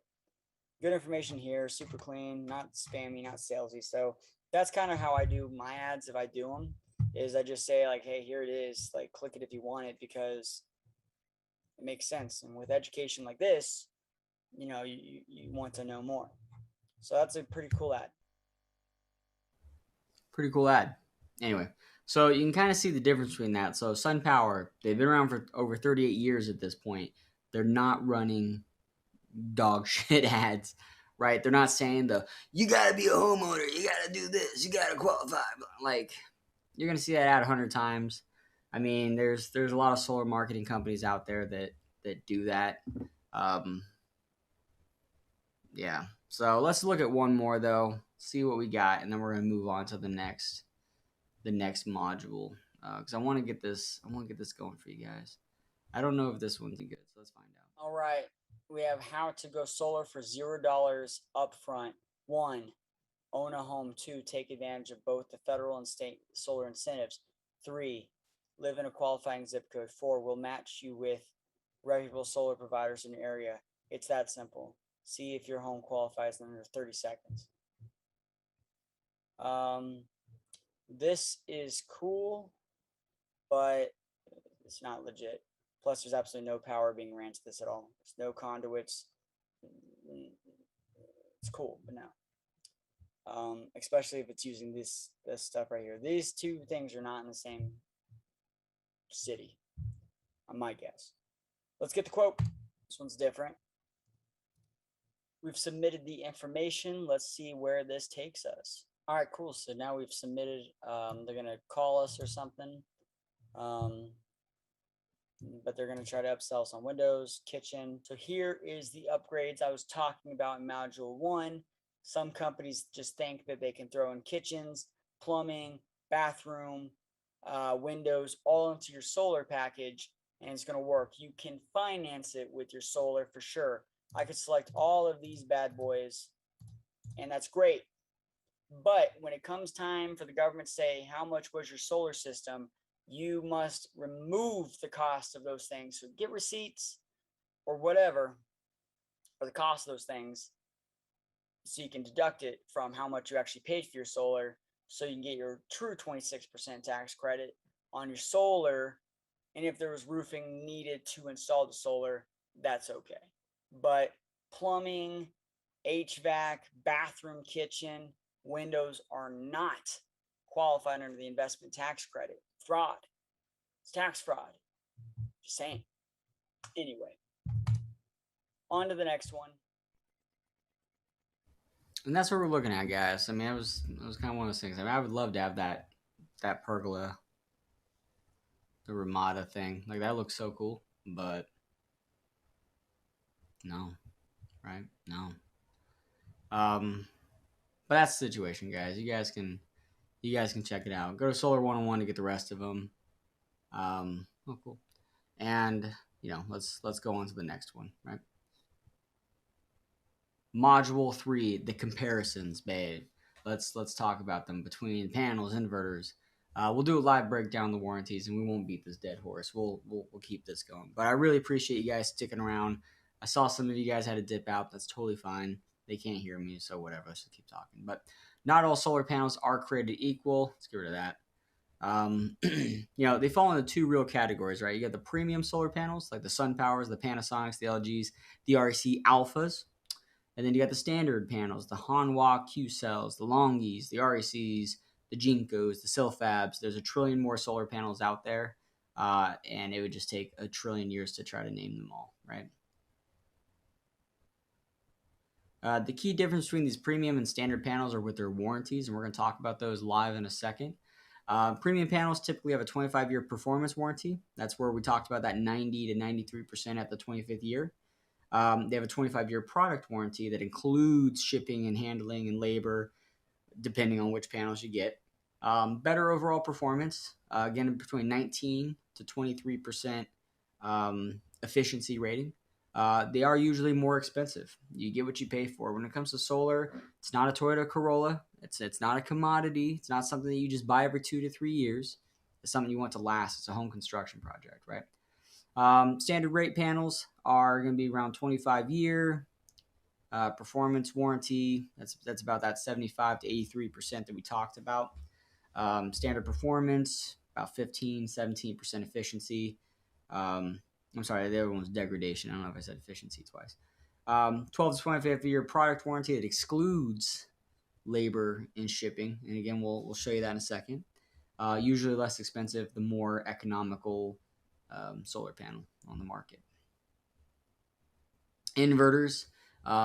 Between like what you're seeing in the markets with Arizona, you're going to see a lot of Solar Edge, and you're going to see a lot of in-phase microinverters, right? So Solar Edge has typically a 12 to 25-year product warranty that includes labor and shipping. The reason I say 25-year or 12 to 25 years, there's an extension. It's between $300 to $600 depending on the size of the inverter. Your solar company should automatically include that. I wouldn't argue that. I'd want the bigger warranty. Inverters are probably the first thing to go out on a solar system. Used by almost every installer in Arizona. It's well capitalized. It's easy to quick, and they're easy and quick to respond to warranty claims. Limited performance warranty, though. They do have a kind of a buffer in their warranty saying like if it's producing something, it's working, type thing. In-phase microinverters, though, 25-year product warranty that includes labor and shipping, depending on which company or it's tied to. Calculated performance warranty. So they actually have something that says like, hey, if it's producing, 90% XYZ, then it's within warranty. If it's like down to 80%, then we got to swap this bad boy out. And again, it's in the warranties. You want to read those. You want to look at those as well. Let's do live example of panel comparisons. Live example of warranties. Let's actually do that. Let's see what we can do here. All right, let's pull it up. So we have the tax credit thing, the whatever. Let's pull up this real quick. Let's just type in mono versus poly solar panels, and we'll just pull up EcoWatch. They're probably a good resource. The big difference there. Look at SunPower pops up. That's pretty cool. Sorry, my mouse pad got away from me. Which one's better? So monocrystalline, each solar PV cell is made up of a single silicon crystal. So that's where you're going to see like that black colored solar panel. Very sexy, very nice.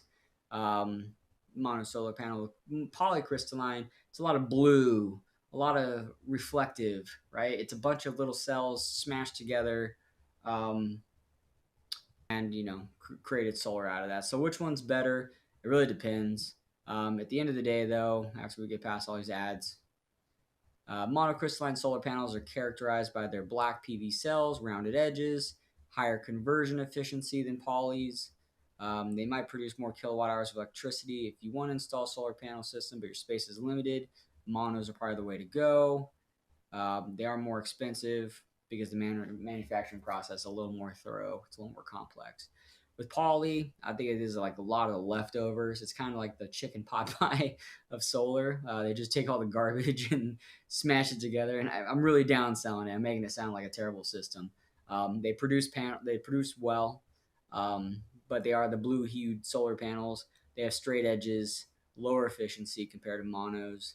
Polys do have a lower price, and their process is simple to manufacture. They're very durable, but they last slightly less than monos. They're affected more by temperatures, which reduces their productivity on hotter days. So in Arizona, it's not the right panel for you. I don't know any companies that are still using polycrystalline here in Arizona. Here's some information. You saw how fast I was able to kind of pull that up. You can Google this stuff pretty simple for yourself. I want to see if there's anything on here that's like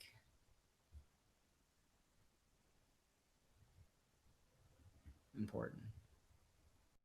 These are all calculators. All right, let's do the same thing, but let's do it with inverters. So let's say, um, we'll just do this: solar edge versus in phase. And we'll just say like micro versus, I don't know if it's mono. That sounds right though. We'll do solar reviews. And here's like a side note, a side buffer. Is solar reviews, Energy Sage. These websites are essentially just lead generation funnels because you'll fill it out. You'll click on this calculate button. Let's just do it real quick, and then you're gonna get all this other crap. So, oh, do you have APS or SRP? Oh, I have APS, and this looks just like the ad we just did. You're doing the calculator, you're putting in addresses, and then you're getting screwed. I mean, you're not getting screwed, but you're just going to get hit by 4 different solar companies at the same time. So let's go back. Enphase, SolarEdge, 2 manufacturers of solar, blah, blah, blah. Here's the key takeaways. Enphase and SolarEdge make up the inverters. They convert direct current power into alternating current. Enphase solution is called micro. SolarEdge is called string. Yeah, it's string. I didn't know if they changed that down the road. In general, recommend Enphase over SolarEdge because more installers trust them. They're more user friendly for owners. And they come with a better warranty. There are a few reasons though for SolarEdge. So let's see. So what's a solar inverter? It converts your power. We talked about that in module 1. Converts it from DC to AC. How does SolarEdge work? A microinverter. Here's a cool little chart that shows you some stuff.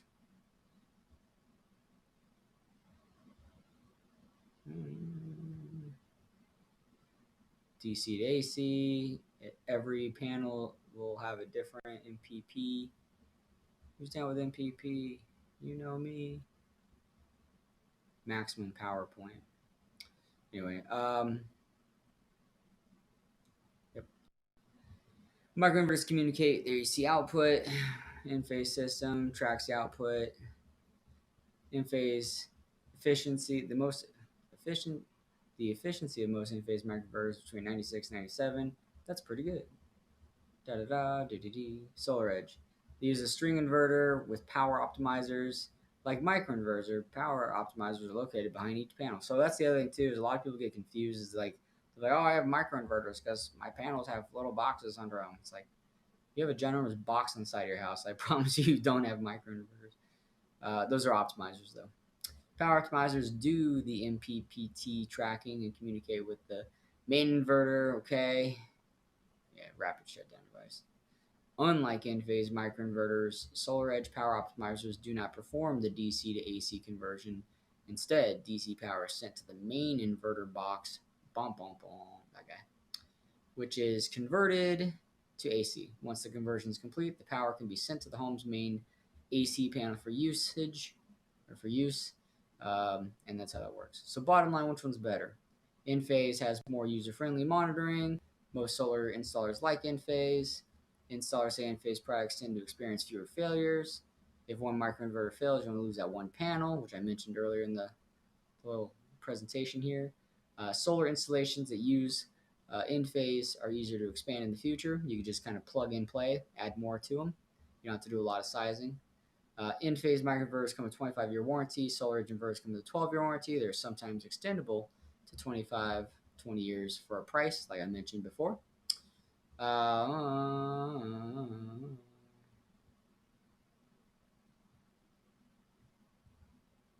Yeah, that's the other thing too. Is if you do want a battery, so for example, SunPower makes the SunVault. It's an AC battery, so it works perfectly with their microinverters, which is essentially just Enphase. Um, but if you have like kind of if you're gonna go with like a DC battery, it might be best to get a DC inverter, like a SolarEdge inverter. And the reason for that's because what ends up happening, well, I don't want that. What ends up happening is follow me on this. This is some complicated stuff. But basically your solar's DC and your inverter converts it to AC, which then to get it into a battery has to be reinverted to DC because the battery stored DC power. So you lose a little bit of power in the conversion from DC to AC. and then you lose a little bit of power from the conversion of AC to DC, it just takes longer to get that energy stored up in there. Like you're not like losing power. It's just like, all right, well, fraction. It's like paying taxes, I guess. Like the taxes go away, and then you have to work a little harder to get your battery full. With a DC inverter and a DC battery, it can just go straight into the battery without losing that little bit of energy. So you get a quicker charge on your batteries in some cases. But like I said, SunPower with theirs, for example, they have an AC battery, so that works out pretty well. Anyway, so that's the inverter kind of comparison there. Let's take a look at some of the warranties. So, for example, let's look at Longi. Where's my damn thingy? What the hell? Oh, okay. Let's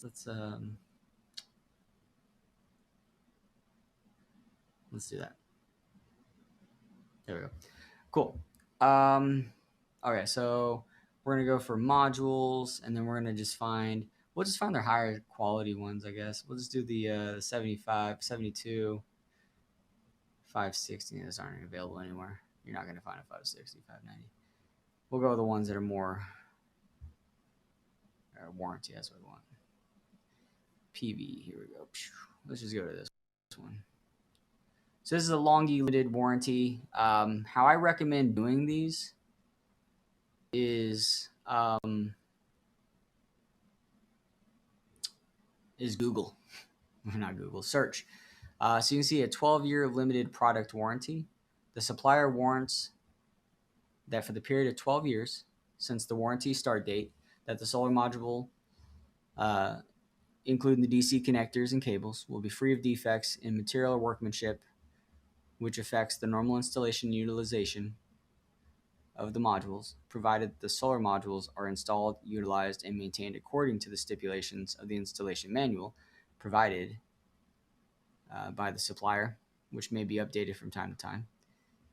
Defects do not include changes in appearance or normal wear and tear, and it's not included, but it shall be specifically elaborated in the 25-year limited performance warranty section below. So we're looking at a 12-year product warranty. So if that thing craps out at year 13, you're buying a new inverter. That's what that translated to. 25-year limited performance warranty.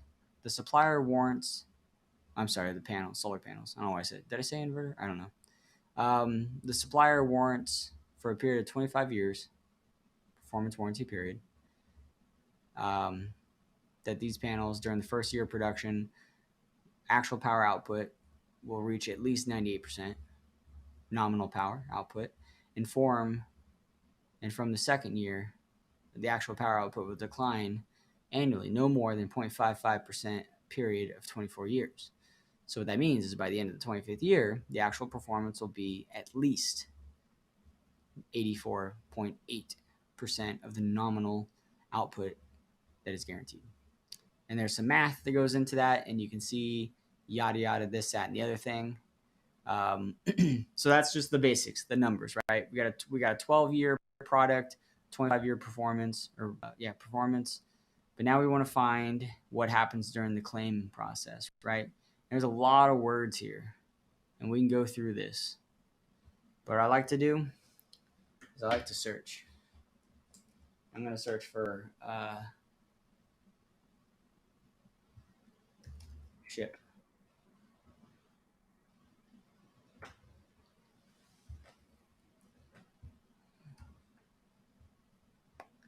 So here we go.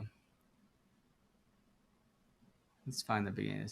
The supplier will review and elaborate alleged claims and receipt of the claim, and full information is stipulated herein. If the supplier, as sole discretion, considers it necessary, the supplier can request that the module be shipped back to the supplier's factory for third-party testing, which case the supplier will provide customer with a return merchandise authorization, an RMA.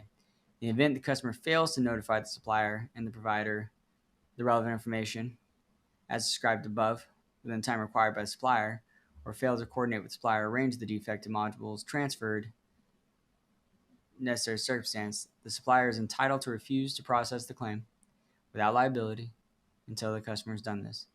In the absence of an RMA, The return module will not be accepted by the supplier, and in the event the customer um, the risk including but not limited to damage, blah blah blah, and expense related to the solar module shall be borne by the customer.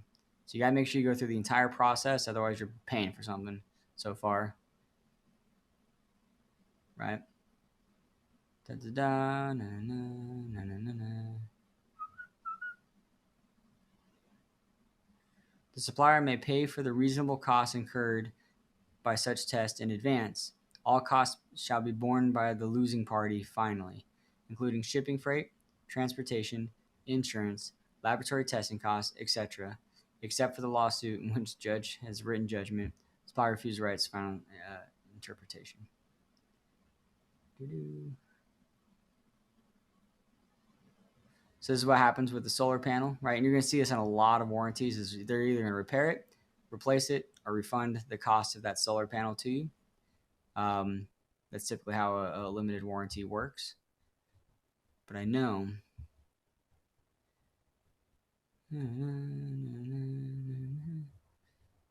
the insurance, freight, customs, clearance fees, and other reasonable expenses shall be borne in accordance with the intercoms and the original module supplier.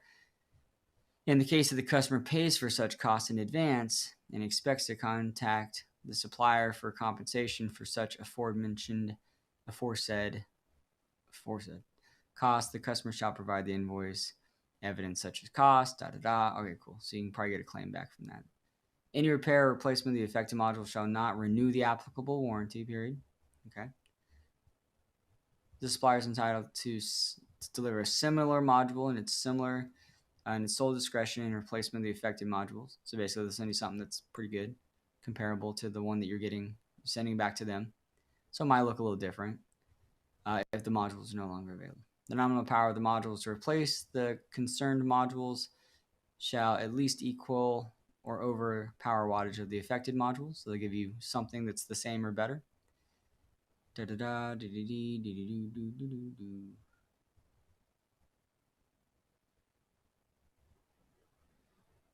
I want to find anything crazy in here.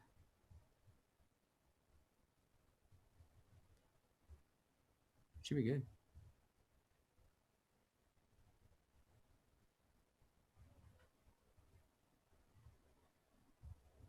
This one talks about acts of God. So it's always good to know. Let's search for cost real quick.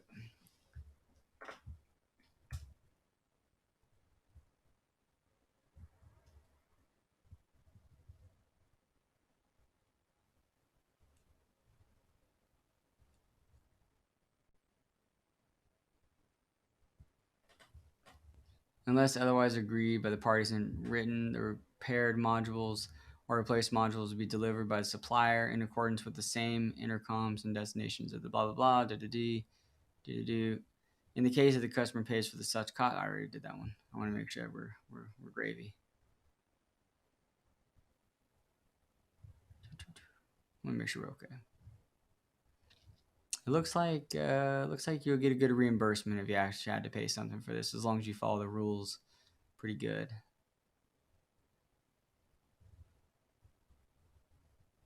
Cool.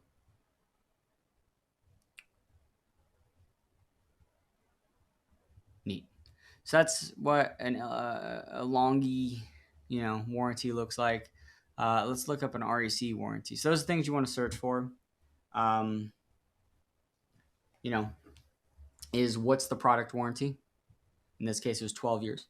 What's the performance warranty? In this case, it was 25 years or extendable. No, it was 25 years. What is the terms if something needs to be replaced, repaired? That one didn't really mention deinstallation or uninstallation of the panel, so that one's kind of up in the air. And again, I don't know if I mentioned this, my monitors are all around here. Kind of mentioned what refund policy looks like too. So not a bad situation, but let's bring that to the next module. See what we can do here. Empowering warranty.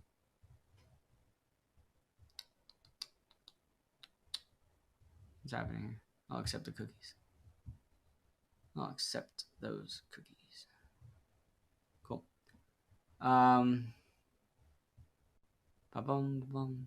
Someone talks about their Pro Trust warranty. So basically, if they're one of the authorized installers, and there's a map at the bottom of this website somewhere. So let's like just put in 85296. That's Gilbert. It's the only zip code I remember anymore. And we find the installer. It's just going to show us the state of Arizona. So you can see these are the people that are like Pro Trust. So if someone's like, "Oh yeah, man, we got the Pro Trust warranty," like double check. Like for example, we got T&K Electric, we got Elevation, we got Simple Solar. I don't know, guys. Come on.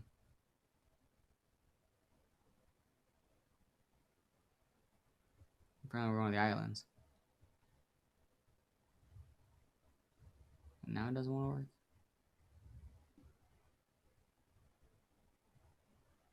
Why is it not like working? Normally you can click on these and it lets you know who they are. It did that for the first few, didn't it? Was I just tripping remembering names? Anyway, so that's how you can find out the name of these companies. I think we just kind of got glitched. Here we go. Sun Solar, super cool. I like the owners of Sun Solar. I know all three of them. I know two of them well. Green Muscle, Elevation again, T&K, Simple Solar, Sunny Energy. Very cool. So you can see all that stuff. But let's talk about the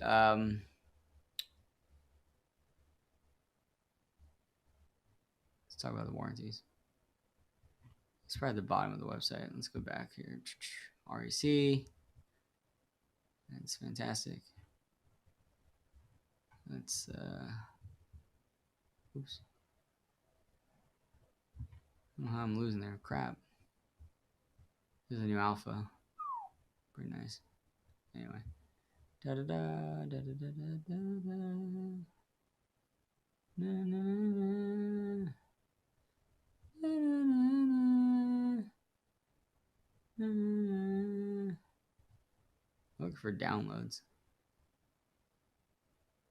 Just not seeing it. Oh, here we go. Downloads. Stupid jerk. You stupid jerk. Product downloads, warranties. Sorry it's taking so long, guys. I try to do this. Try to do this fresh every time. Let's talk about.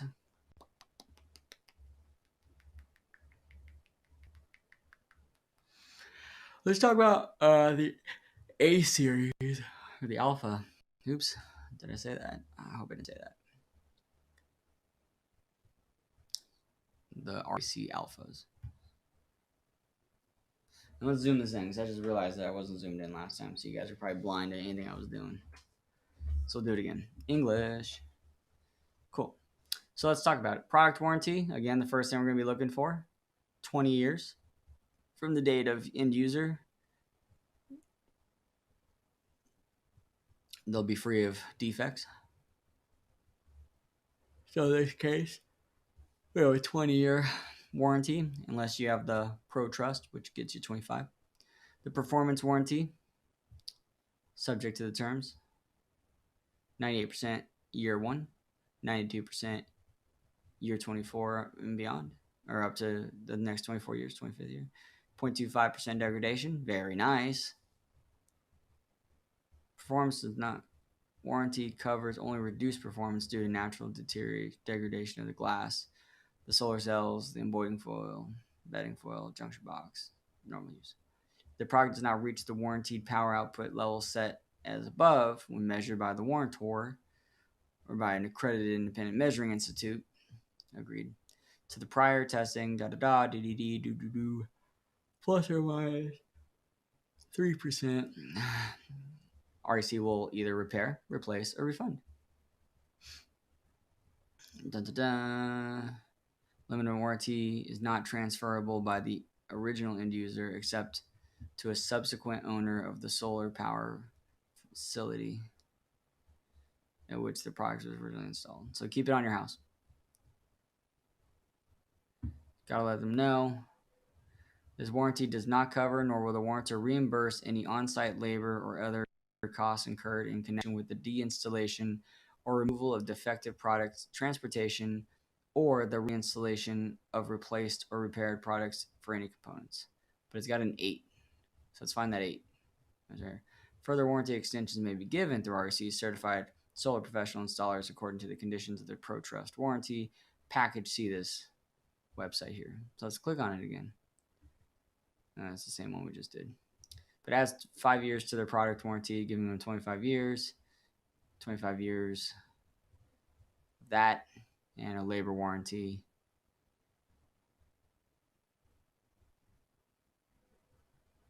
Which doesn't really like say what the warranty is. But pretty cool. All right, cool. So now we know this much so far. We know it's a 20-year warranty with a 25-year performance at 0.25% a year. We know that they're not going to cover shipping and handling and labor. It's in bold. Iggy Azalea. Put my name in bold. Anyway. Warrantor may use so those are the ones you want to like know. And what's the claim process? It's going to tell you here on these websites. And then it goes into German. So the point of that was to show you, hey, yeah, even though they're a buff product, you gotta have that warranty in there, guys. You gotta make sure they're going to cover shipping, handling, labor. Which brings us to SunPower.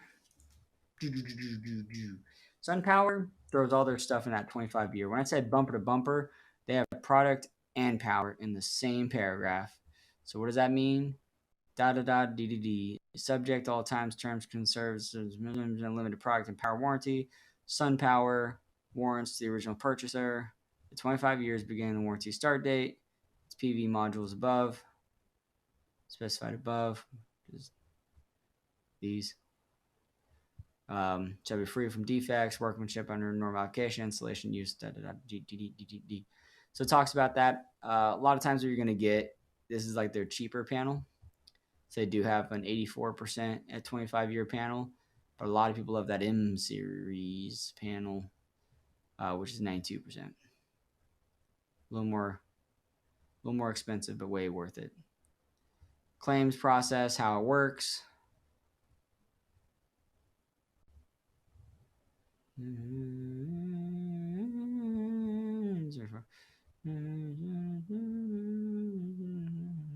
Warranty claims.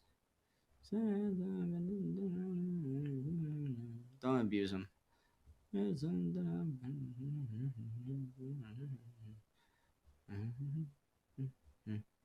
glass breakage isn't part of that. Animals, get pigeon netting.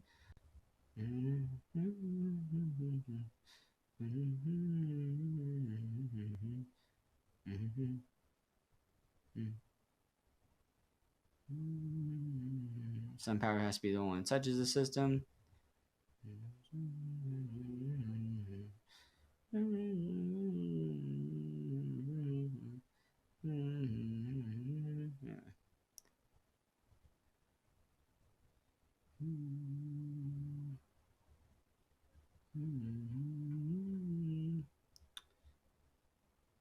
For any valid claims, SunPower will, in its sole discretion, repair, replace, or refund.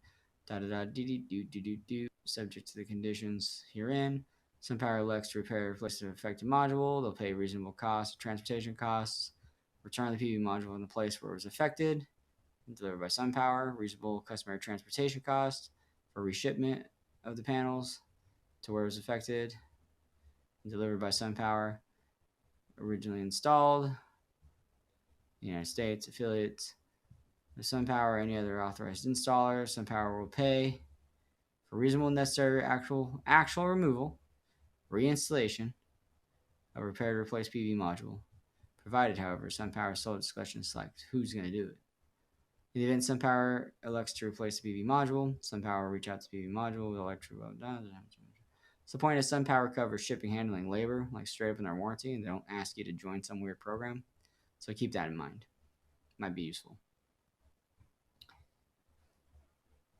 And then some information about how to contact them. Pretty cool.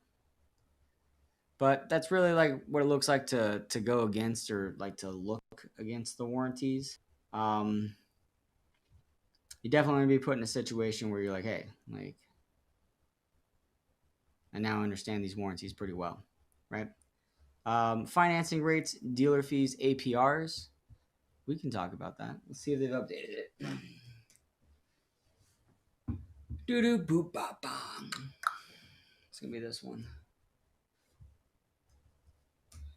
We gotta get back on the screen.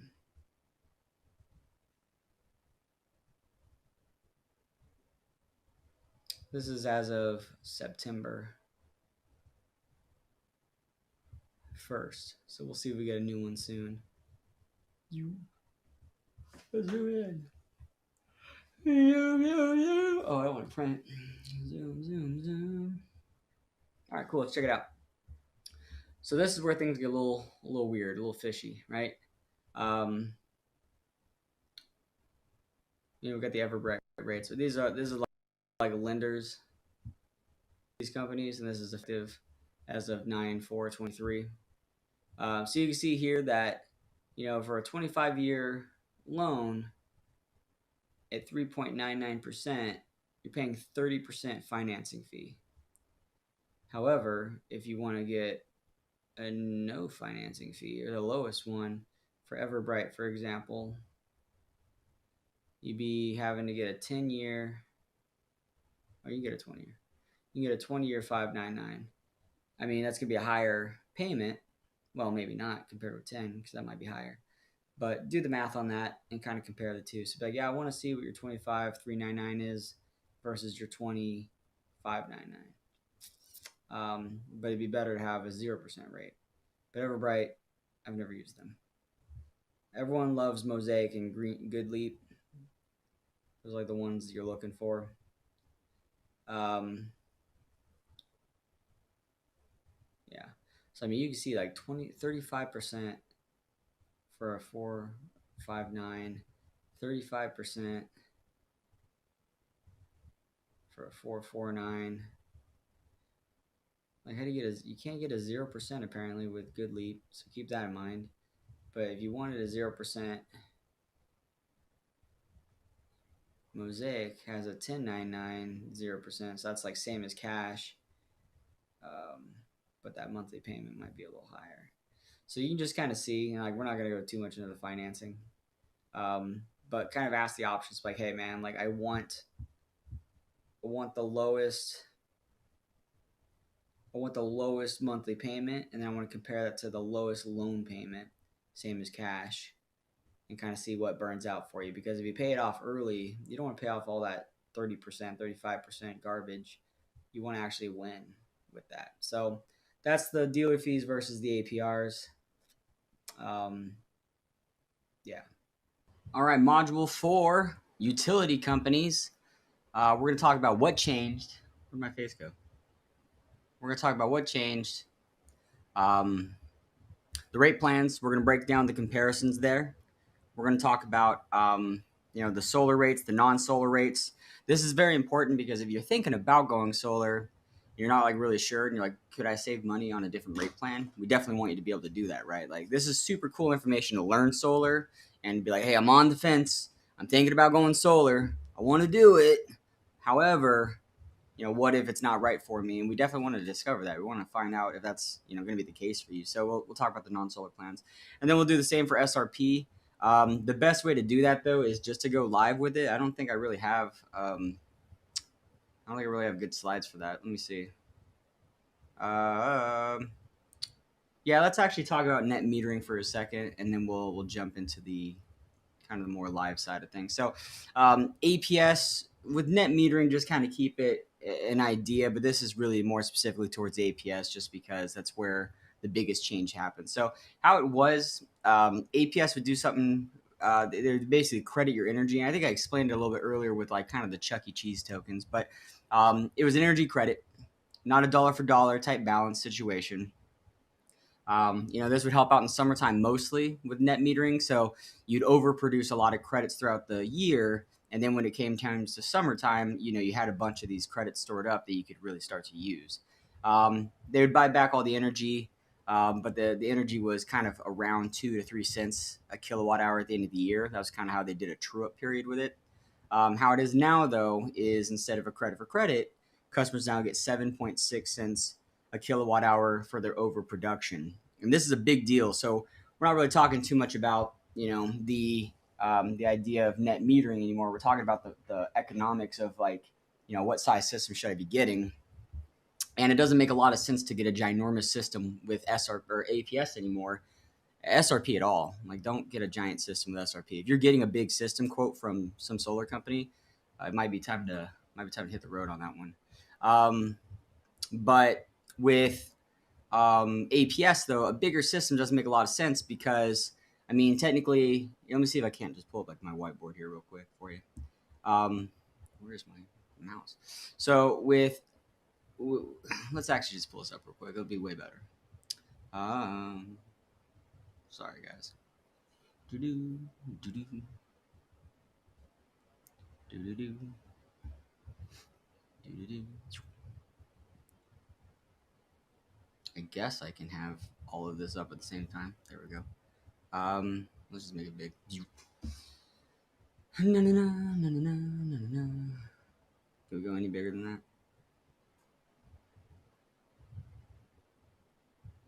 I suppose not. Okay, cool. So we'll look at it this way. So right now we'll call it what it is.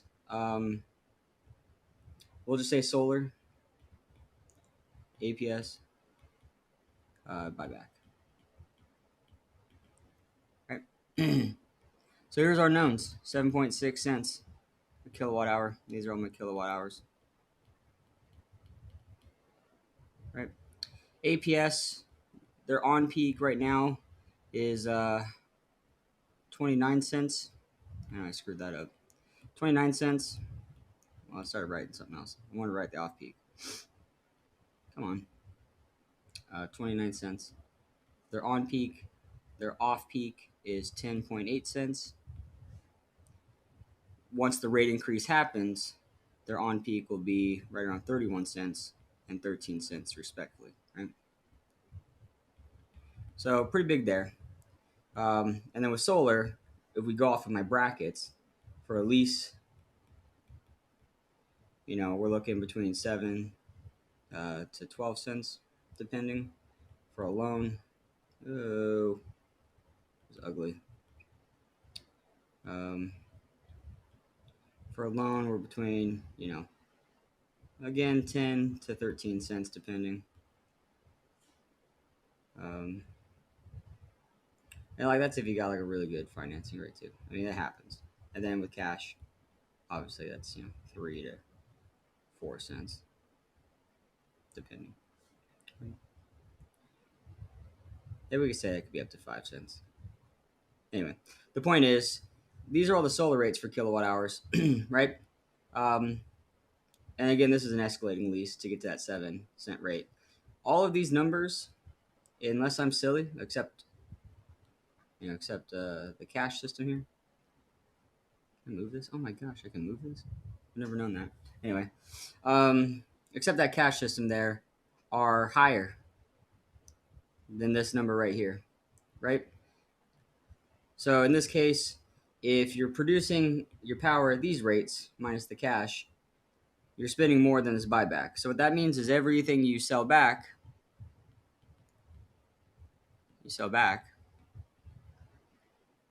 you're losing money. And that's no big deal, right? I mean, it's not like a ginormous amount, but you do lose money there. And then anything you buy from APS, you end up spending, these rates, especially off peak, since about 2/3 of your bill is off peak. Um, you're selling it back for less than their cheapest rate, and that's one of those things that you're like, all right, well, what do I do? Because my solar rate's pretty comparative to that, so I should be combating the on peak rates and focusing on getting rid of these numbers as much as possible without putting too much back into the grid and losing my money, right? So these bigger systems don't make a lot of sense because what ends up happening is you just end up selling it back to the grid. And since you're selling it back at such a cheap rate, the problem there is the more you kind of sell back to them, you're getting at this cheap rate, and it gets eaten up by these on peak rates, even these off peak rates, pretty quickly. So you start to lose out because anything you buy from APS, it eats out away these rates super fast. And SRP is no different because their rates are like 2-3 cents, depending. But anyway, that's neither here nor there. So let's actually just get back to kind of this thing. So let's talk about the rate plans. Let me change up the screen here so we can actually see what's going on with SRP's website, APS's website. So this is the website. Cool. And then we'll get my little face off of there. Cool. So this is APS. Let's actually see. That's the demand charge one. This is the one typically people are on. This is that. This is the rate craze. We're gonna get there. I just want to see what's already up on the screen. I started clicking on buttons. I don't know what I was doing. This is non-demand. Okay, so let's actually just take a step back here real quick. And we'll just do APS rate plans. I think my finger turned that into an M. Yep, it really did. Whoa. We're not going to another solar company. Not on my Solar 101 stream. Cool. So you have three real rate plans when it comes to APS, right? You have the fixed energy charge plan. You have the time of use 4 to 7 weekdays plan. And then you have the time of use 4 to 7 weekdays plan with demand charge. And we'll take it one by one. But this fixed energy charge plan is your non-solar option, right? So if you're just like, hey man, I don't use a lot of power, I don't know what's really going on. I use between 600, 1200 kilowatt hours a month. This plan might make some sense for you. So let's actually dive into it first and foremost. You got to qualify for these plans. This one too. But this one is good for customers who have flexibility and use energy any time of the day, of the week, without worrying about the rates. This plan could be a good fit if you don't use a lot of energy, or you have a small or average size home, or you prefer not to worry about the time of use, which is kind of a lot of people, right? Some of the things you do to save on this plan: switch to LED bulbs, set your thermostat, and then they'll give you tips on this website. So here's how it breaks down, though. This plan has the same rate year-round based on your assigned usage tier. You're assigned one of these three tiers based on your average usage throughout the year, so it doesn't change every month. It's going to pretty much set you for a little bit, and then every so often it kind of amortizes or re-ups. Each year, your usage would be automatically reviewed to determine if you're on the right tier. Check your monthly bill updates about your monthly usage to track your progress. If you're reassigned to a different tier, your first effective bill will be your January bill. You're eligible for a one-time waiver to maintain the current usage tier if you wish. You gotta contact them. So this one does take a little bit of discipline, but it's nothing crazy. To take a look at this, though, you can be on the 600 kilowatt hour or less, monthly usage tier. This one's going to get you rates at 11.29 cents a kilowatt hour. With the second tier, it's between 601 to 999 kilowatt hours. That gets you rates at 12.28 cents a kilowatt hour. And then with tier 3, it's for people who use 1,000 kilowatt hours or more, and that gets you all your rates at 13.47 cents a kilowatt hour, right? And to find out your usage tier, click on your APS account, check your bill, yada yada. Super cool. But this one just really shows you how it's done. This green bar is your cost per kilowatt hour. Any time of the day, 13.478 kilowatt hour or cents a kilowatt hour, and this would be for the third tier, of course. But let's take a look at the chart. Their actual whatchamacallit. We'll zoom in on that. So as we explained, it has 3 tiers. For the last 12 months, it amortizes and checks it out. Company uses December of the first year through November of the year 2 to evaluate your needs. So it sounds like every November they re-up you. Your basic service charge is 31 cents a day. Your energy charge, this is for the small tier, is 11. Once you get to the second tier, though, your daily charge stays at 40 cents. The basic service charge broken down. This is the unbundled of the bundled. So this is basically everything smashed together, and this is what it looks like when it's cut in half. So you can kind of see where that all goes into play. So you can kind of see all the costs here. I'm trying to see if there's anything like sticks out that's a little suspicious that would kind of be a red flag for people.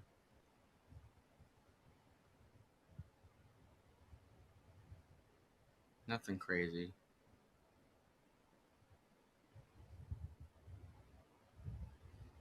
Yeah, pretty straightforward situation here. When we look at the second rate plan, though, so now is going to be the time of use 4 to 7 weekdays. Anyone can get on this plan, of course, but this was the go-to plan for solar customers with larger systems. Why is this plan right for me? Customers who select this plan can manage their costs by shifting energy usage to low off-peak times. Um, using less energy during those high on-peak times between 4 to 7. It's a good fit if you use less energy during the high cost hours, if you have a larger or an average size home, or you're willing to adjust your usage to save energy. Here's some tips. Do your laundry after 7. If you have a pool, set the timer before 4 p.m. and use delay settings on your dishwasher to run, things after 7 p.m. This is the shift, stagger, save model. Shift. They got rid of the word stagger, didn't they? Yeah, they did because it sounded stupid. Anyway, so basically, it just shows you here's your pool pump, here's your washer, here's your microwave, here's your oven, here's your TV, here's your dryer, here's your dishwasher, right? And you're doing all of these things in different hours of the day. Um, and then as you can see here, from 4 to 7, you're just kind of doing like very minimal stuff, using very minimal power. And then you use the higher appliances, higher demand appliances during these times of the day. What you don't do is everything from 4 to 7, apparently. You take the entire day off except 4 to 7. You only use your power when it's expensive. Don't do that.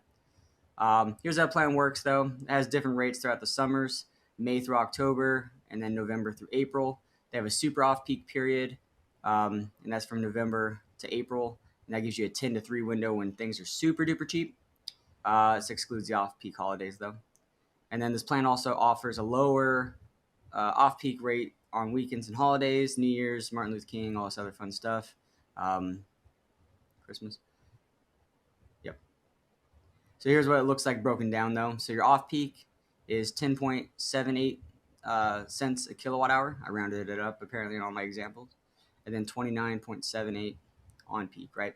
So not terrible, pretty cool. You're getting cheaper power throughout most of the day than you are with the fixed energy cost plan, right? Even on like their cheapest rate, 11.29.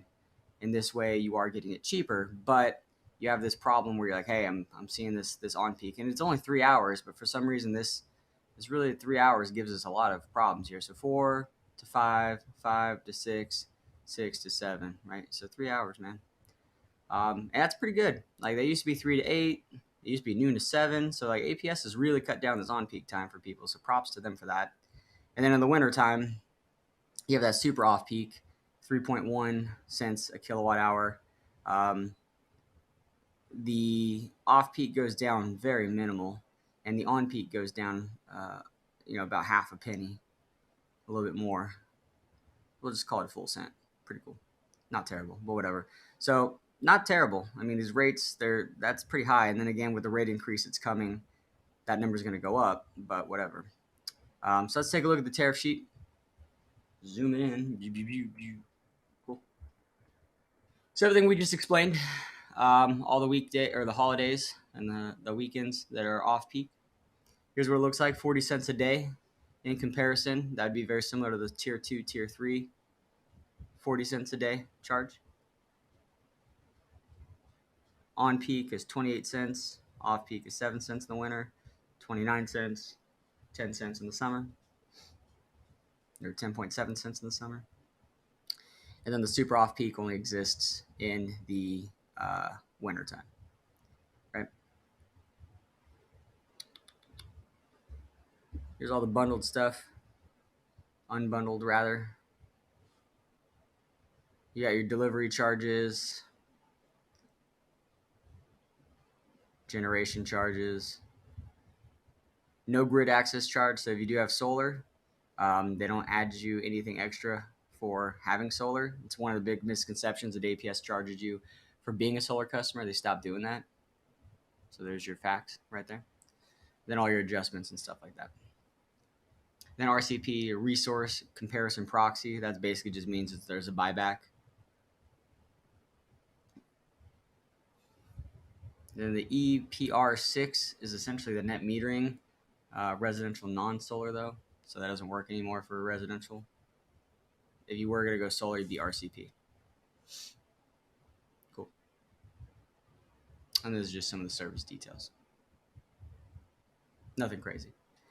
And then the next step, and this is where a lot of solar company or customers should be ending up, and I'll show you why in a second, because that example I gave you with the whiteboard, you're going to see it can be completely different here. So those numbers made sense here, right? We talked about the on peak, the off peak, and we showed those on the whiteboard. You're about to see some things change. So this is the demand charge. It's very similar as far as the peak off peak usage goes.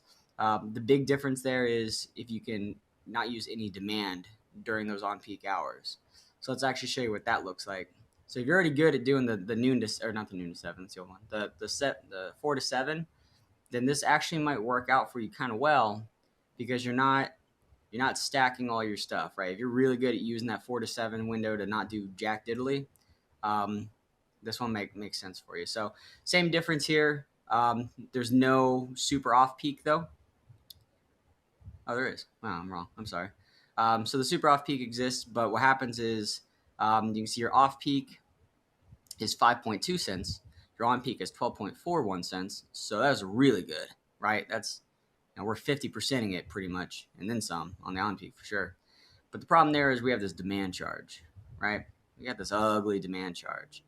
And to give you an idea of what a demand charge is, it's essentially your highest on peak usage hour, for example, in this one, 5 to 6 or whatever, I don't know, charged one time per month. So what that really breaks down to is, say that you use your air conditioner, which is about 3 kilowatts of demand, and then you use your washer machine, which is about 2 kilowatts of demand. Now, again, demand, what that is it's the stress you're putting up on the grid in one single moment. So, for example, it's like if you boom, like jolted your power, right? So, say that that second your air conditioner turns on, that boom, that bam, that's a demand, right? That's a bam demand. I like doing that. Sorry, that's your demand charge, right? Is the second that stress you're putting on the grid. So it's not your on and off peak. Well, in this case, it'd be on peak, but it's not your kilowatt hours. It's not how much energy you used. It's that stress, that power you put on the grid at one point. So that's multiplied by $16.87. And to show you what that really looks like is, do the math on that. So we'll say that you just only use your air conditioner, right? So what is that? We'll say 3 kilowatts of demand. And you're going to multiply it by $16.87.5. So that's, $50.62 essentially of, I don't know, what's happening here. I can't stop myself. So yeah, if I pull that's $50.62, right? It's just using your power the wrong time. So that doesn't include your cost per kilowatt hour. That's not running it for 10 kilowatt hours and racking up uh, the numbers there. It's one of those things, right? So kind of keep that in mind when it comes to utilizing your power there. It gets away from you super quick. So to give you a better example, I guess, is if you use 3 kilowatts of demand for your air conditioner plus, and the average I see is about people using 5, so we'll say 2 because your washer machine. So 5 times $16 and 8.75 cents a kilowatt hour or kilowatt. So that's $84 just for using your power at the wrong time of the day, and then on top of that, your kilowatt hours, delivery service charge, and things like that. So that does run up your bill kind of quickly. It can get away from you very fast. The problem there is, say you went the entire month and you're super disciplined, man. Like you didn't use your air conditioner a single time from 4 to 7, and then it just accidentally slips in and turns on at 4:01 p.m. just for a moment, just for a breath. That's now $50 that your air conditioner charged you for that one blip of an accident throughout the whole month, right? It doesn't matter how long it was on, it just turned on. And then the winter months, it's same difference, but 11.5 0.84 cents a kilowatt hour, and then your on peak goes down, about 3 cents. So something to take a look at. But this is where I'd push solar customers, because if we can get you away from that demand charge, and there's ways to do it, load controllers, things like that. Anything you buy from the grid is cheaper than that buyback. I mean, essentially, obviously, that on peak isn't, but it's much, much closer. And if your solar is taking care of that on peak energy, then that's not really the big problem anyway. But the idea there is, 2/3 of your bill is off peak. Now you're actually profiting off your solar, right? You're making 2 cents a kilowatt hour in that buyback. Now a 90, 100% system starts to make some sense, because you're in a good position. But here's what else I would caution is, if you're able to get most of your power at this off-peak cheap rate, why are you buying solar at such a large system? Because your solar costs, like I said, we go back to the numbers, are, between, for the average customer, about 10 to 12 cents a kilowatt hour. Let's buy as much of this off-peak energy as we can from the grid at a cheaper rate and save you money. Don't get a big system. If you can take advantage of this off-peak rate, and this is like the SRP model, then let's do that. Let's take a look at that situation, because that's where the smart move is, right?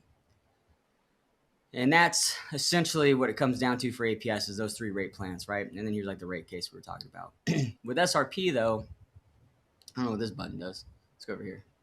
With SRP, they have a few different plans, and we're just going to talk about the customer generation plans to save some time. You can go through all the other ones as well, but they have, this is the one I wanted. Let's go to rate plans real quick. Let's just duplicate this. Duplicate, rate plans, solar options, compare solar price plans.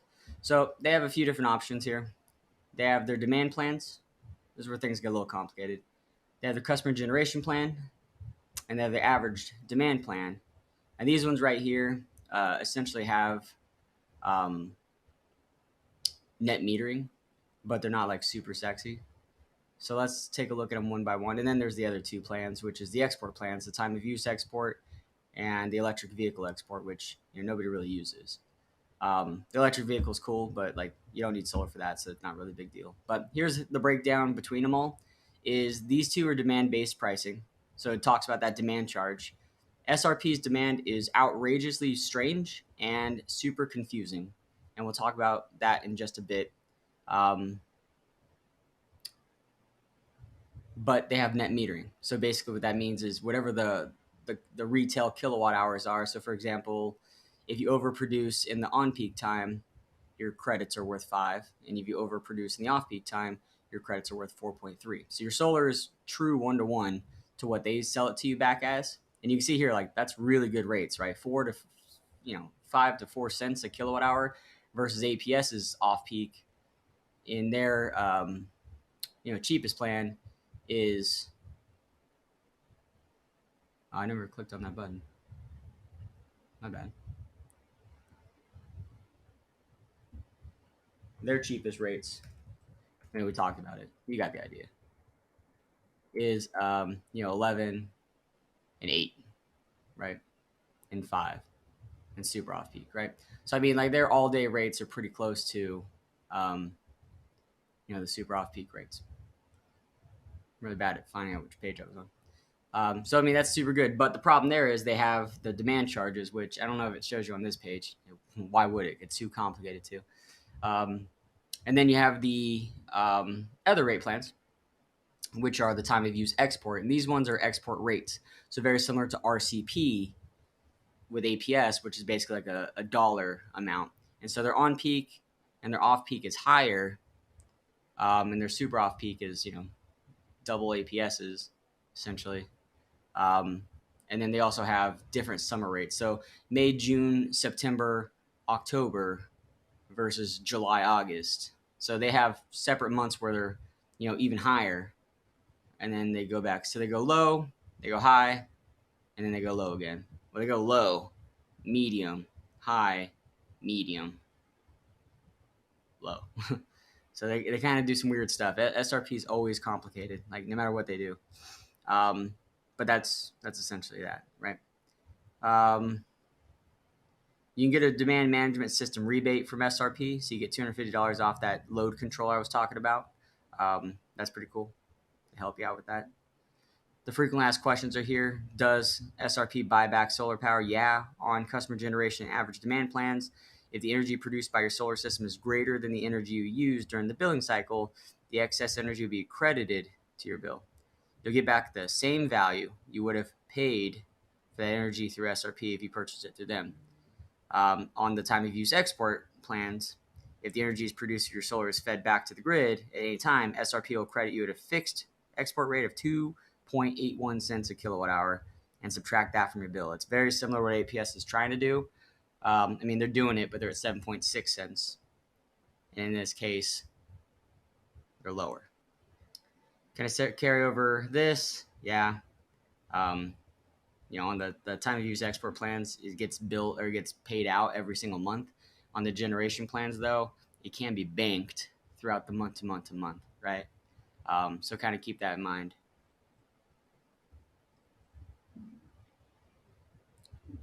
Yeah, so that's that. So let's actually see here.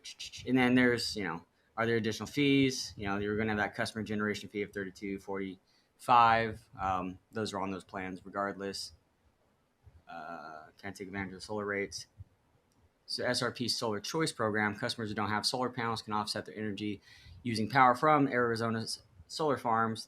Plans cost just half a cent per kilowatt hour on top of your current price plan. So you can pay more to go solar with SRP's plan, or you could do it the backdoor way, which is get your own system and have fun with it and yada, yada, yada, right?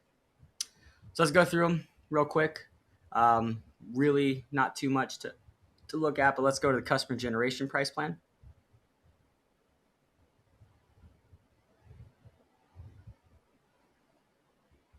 How do we get there? There we go. Customer generation sheet. You guys are also super, dude. Like, this is a lot of information being fed to you. If you guys are picking this up, that's awesome. Kind of pick which one makes the most sense to you, and we'll kind of go from there. All right, so now let's scroll down here and figure out all the costs. So you'll see that you're gonna have your monthly service charge, and most people are gonna fall into this 200 amp situation.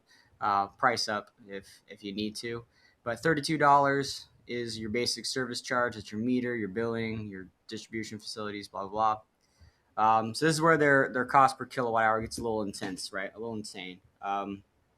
Is they This is their demand charges, right? This is where things get a little insane. So the first 3 kilowatts is $2.88 plus 98 cents plus $4, whatever. So $7.89 a kilowatt is their first 3 kilowatts of demand, right? So still cheaper than APS, really good. But again, an air conditioner can kick you out of this super quick. So it'd be three. So say an air conditioner's three. It'd be 3 times that $7.89. So in that case, you get $7.89. You multiply that by 3, and you're going to be $23.67 just for clicking on your AC at the wrong time of the day. Which, mind you, SRP's plans, they didn't have a cute picture for it like APS does. We'll have to scroll down for it. And that's the summer on peak. Then there's the summer peak, and then there's the winter, right? To give you an idea of what that looks like, though, I don't know why it's not on here. It should be. This is just the pricing, apparently. I don't like that they don't have the numbers on here. Unless I'm just silly and I missed it. Here it is. Yep. So this is their on-peak hours. So we're going to go slow. And we're going to take notes. So their on-peak hours from May 1st through October 31st are those hours from 2 p.m. to 8 p.m. So 2 to 8. Great. Monday through Friday, Mountain Standard Time, excluding holidays, da-da-da-da-da. On-peak hours from November 1 to April 30th consist of hours of 5 to 9 a.m., so 5 a.m. to 9 a.m., and then from 5 p.m. to 9 p.m., Monday through Friday, Mountain Standard Time, excluding holidays, conditions below.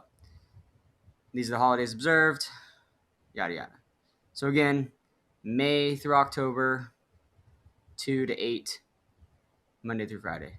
November through April, 5 to 9 a.m., 5 a.m. to 9 a.m., and then again from 5 p.m. to 9 p.m. Confusing. But these are your peak hours. This is where you want to avoid using electricity at all costs. Like the demand charges, at least. Everything else is like super cheap anyway, so it doesn't really matter. But you want to definitely avoid demand. Like anything with SRP at this point is avoid the demand. Like that is what you're avoiding, because the next 7 kilowatts is going to be that on top of that. So say the air conditioner turned on, we got our 2367 charge, and then we use 2 more kilowatt hours. So that's going to be 1437 times 2. So we'll just call it 2860 or whatever. It's 74. So 2874 is going to be the next dollar. So 2874 plus that, is going to give us what? Plus 28.74. I'm cheating, guys. $52.41 just for using power at the wrong time of the day. So keep that in mind, right? And then if you use anything above that 7 kilowatts, you really get disciplined per kilowatt hour or kilowatt. So it's this times this plus this times this plus this times this, depending on. So you tier up. You don't just say, all right, well, now I used 7 kilowatts, so it's going to be all of this. It's 7 kilowatts now. It's going to be first 3, next 7 additional kilowatts. And then obviously in the super summer, that number gets way worse, right? $17.51 for those two, and it gets cracking, right? So keep this down. This is the customer generation E27 plan. What you do with this one though is you get that load controller, and you're super happy. So a small baby system that's going to help you get on the plan. It's going to offset a little bit of your peak energy, a little bit of your demand. Again, solar can't really offset demand too much. A lot of companies will say that they can. Solar can't just suck from the sun whenever it needs to, so it's not really going to offset your demand as much as you need it to. There might be some situations where, all right, cool, you have it and it might work, but I wouldn't really count on it, um, mathematically. The next level though is the oops, that's the customer generation. Now we have the average demand plan, right? This is very similar, but the difference there is, you got the 2 to 8, the 5 to 9. So this is where that kind of resides. Keep that in mind. This is good for you if you have a routine on-peak demand of 10 kilowatts or higher. So you already know you're a demand user and there's nothing you can do about it. You have big variations of demand, meaning, for example, you typically have a 5 kilowatt, but once or twice a month you go up to 10. You don't want to worry about unexpected spikes. This might be for you. Customer service charges are the same. This one talks about the on and off peak stuff. I guess they do have a cute little picture. Yeah. So let's actually just take a look at I don't think this is what I wanted. This is what I wanted. Oops. I think it was right there. What the? Uh-oh. Sorry, guys. I goofed.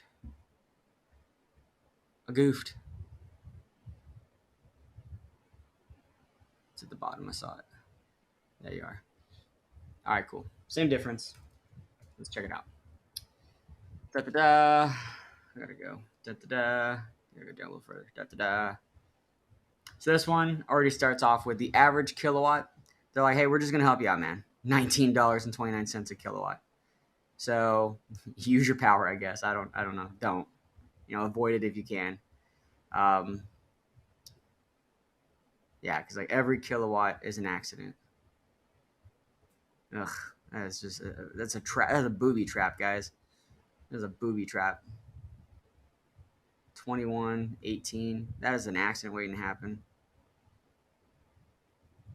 Like, where do they get off? Let's see. So 5 and 4, 6 and 4.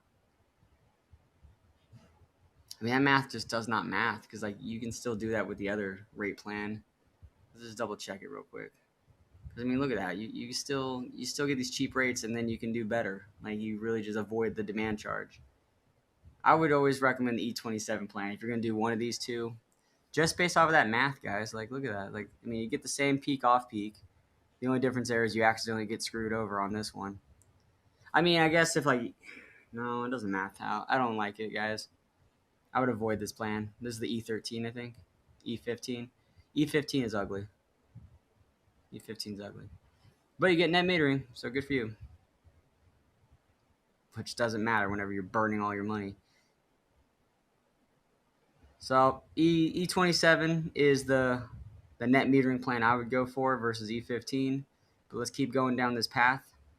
Now we got the time to use export, and this is where things are a little bit different. You get dollar amount. Um, oops, you get dollar amount versus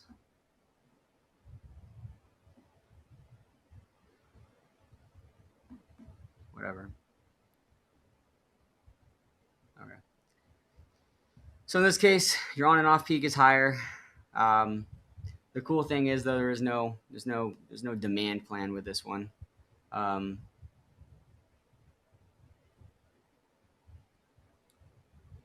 this one's just straight up usage,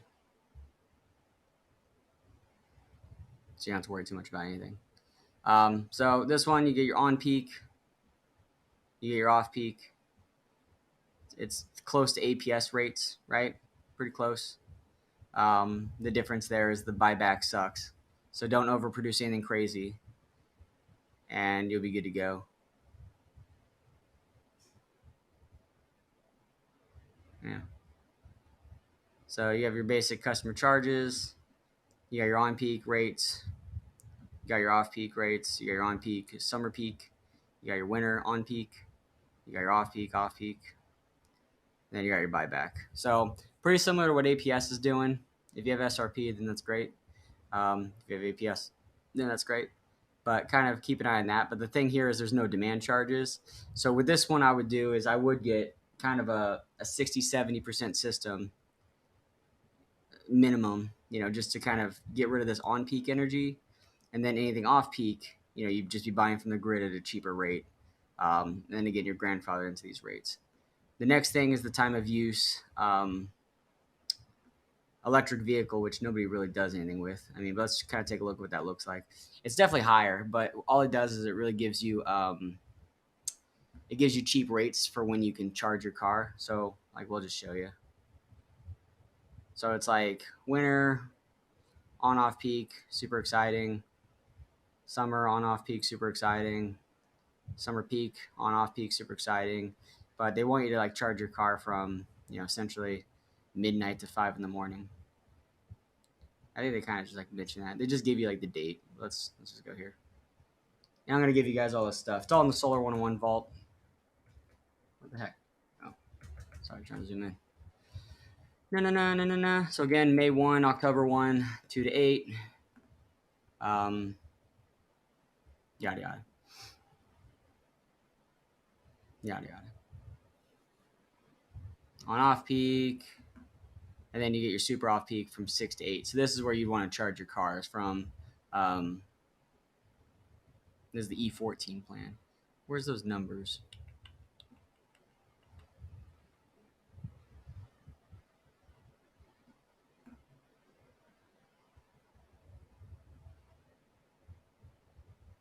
Super off peak. 11 p.m. to 5 a.m. is when you want to charge your car. So if you just have an EV and you're trying to save some money, this might make some sense for you. It's on and off peak. So, whatever your current rate plan is, shuffle it between that.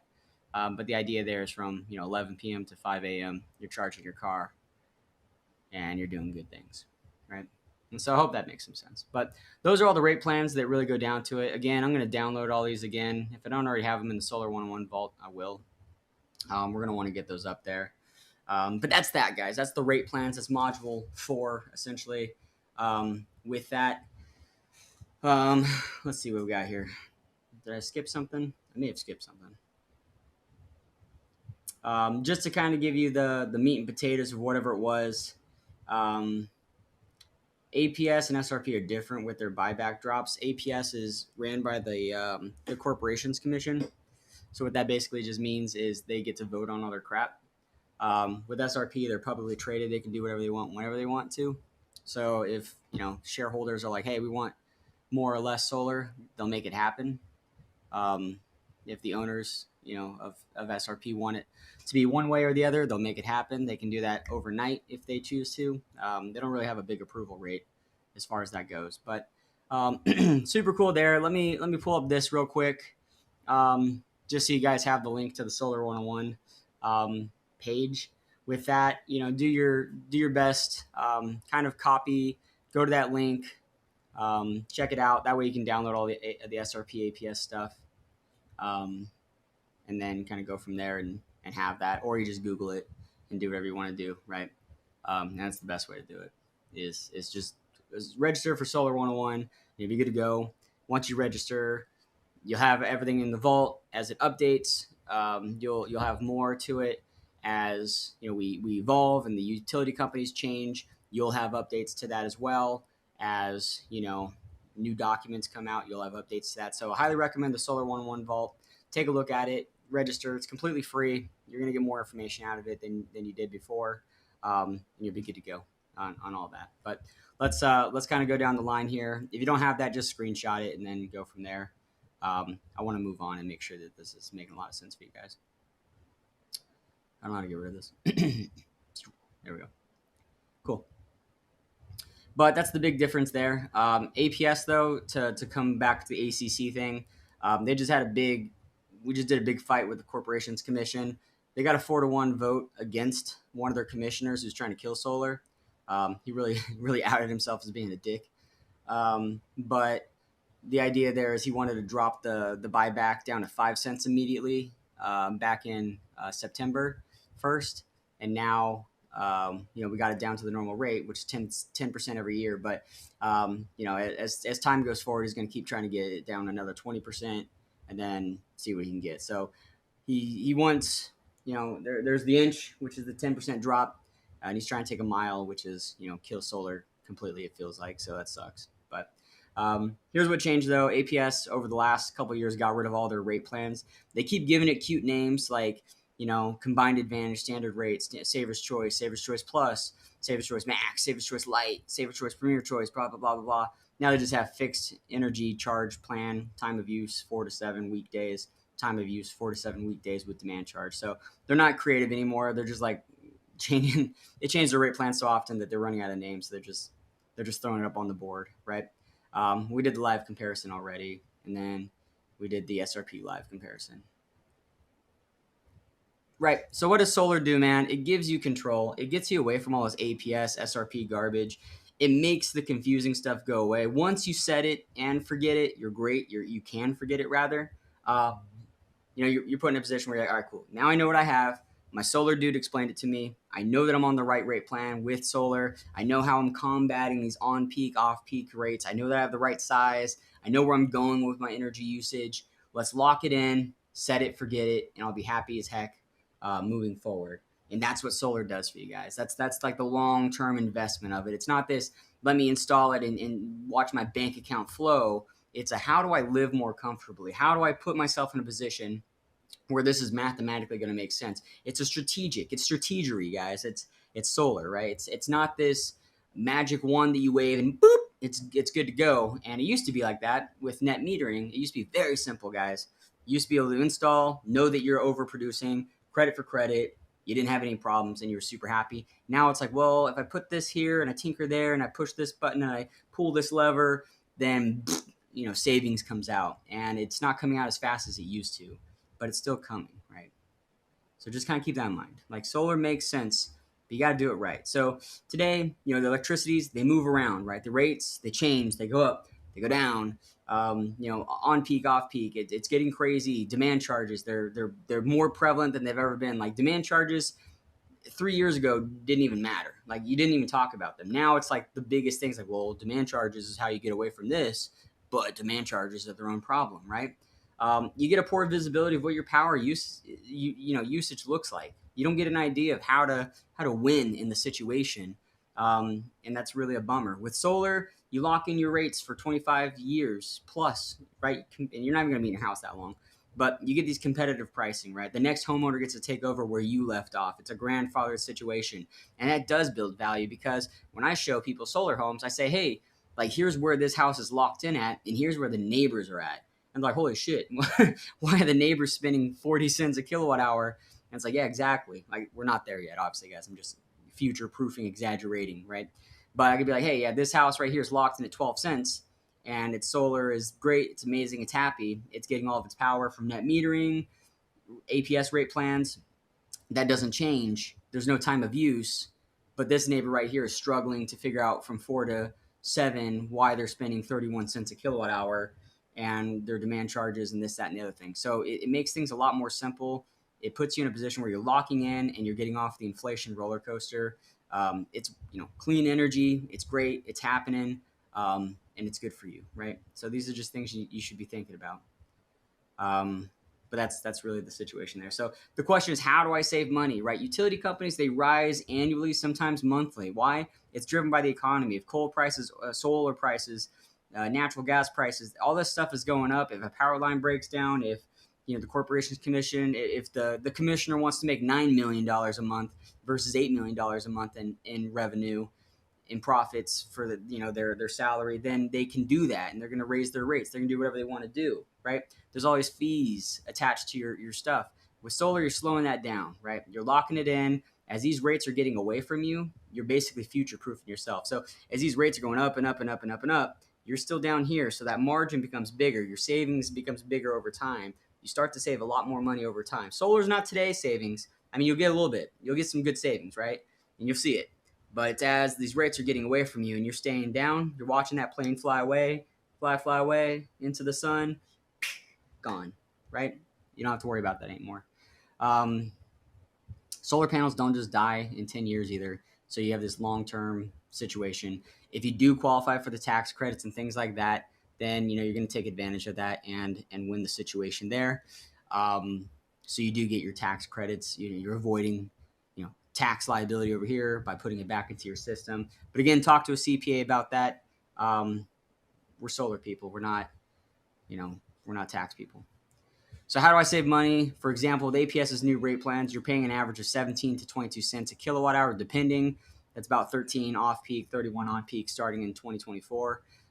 You have these extra fees that deliver to produce your power. After you go solar, you start powering your home, you start to overproduce, you start to save money over here, over there, you start to avoid the on peak rates, and you put yourself in a position where you're actually going to win, right? So how do I save money? It's all there. Solar's clean. It's simpler. Here's a little blurb that came from APS or the vault.com, I guess, about APS's website. It just talks about, in 2015, how much of their power lines were this, that, and the other thing. How much was coal. I could update this because it's a lot different now. So this is kind of a stupid slide anyway. So the bottom line is with the public utilities, you're paying shipping and handling on your energy. But when you switch to solar, you cut out all those junk fees. You produce all your own clean energy for a lot less. And as these rates are going up, you're staying down and you're happy as heck. And how it works is instead of paying all those fees to the power company to generate and deliver your energy through miles and miles and thousands of miles of wire, you just produce all your energy overhead, through 10 feet of wire instead. So super cool. But as we move on, we want to get more of the power from whatever, right? So to recap it, as far as that stuff goes, APS, they requested to raise your rates 11 to 26 cents percent this year alone. They pushed everyone over these new rate plans, these new times to avoid expensive energy. Since 2018, they've almost doubled their off-peak rates. With solar, you still have a locked-in rate that never goes up. It allows you to offset most of these junk fees off your bill, take advantage of the energy buyback, the new net metering, and take advantage of these tax credits if you qualify for them. And then again, in 2023, we got it to stay at 30%. It was at 26, but we got it, approved. I think just last year actually to stay where it is, or to go back up to 30%. But that's always changing, right? The government's having a good time with that. Whew. And that's utility rates, guys. That's super exciting. But let's kind of take a look at it. The next and the last module is module 5, and that's the negotiation table. Where do we sit? How do we get the best deals for our solar? How do we win the day? So how's a typical solar company constructed? We're going to talk about the pricing structures.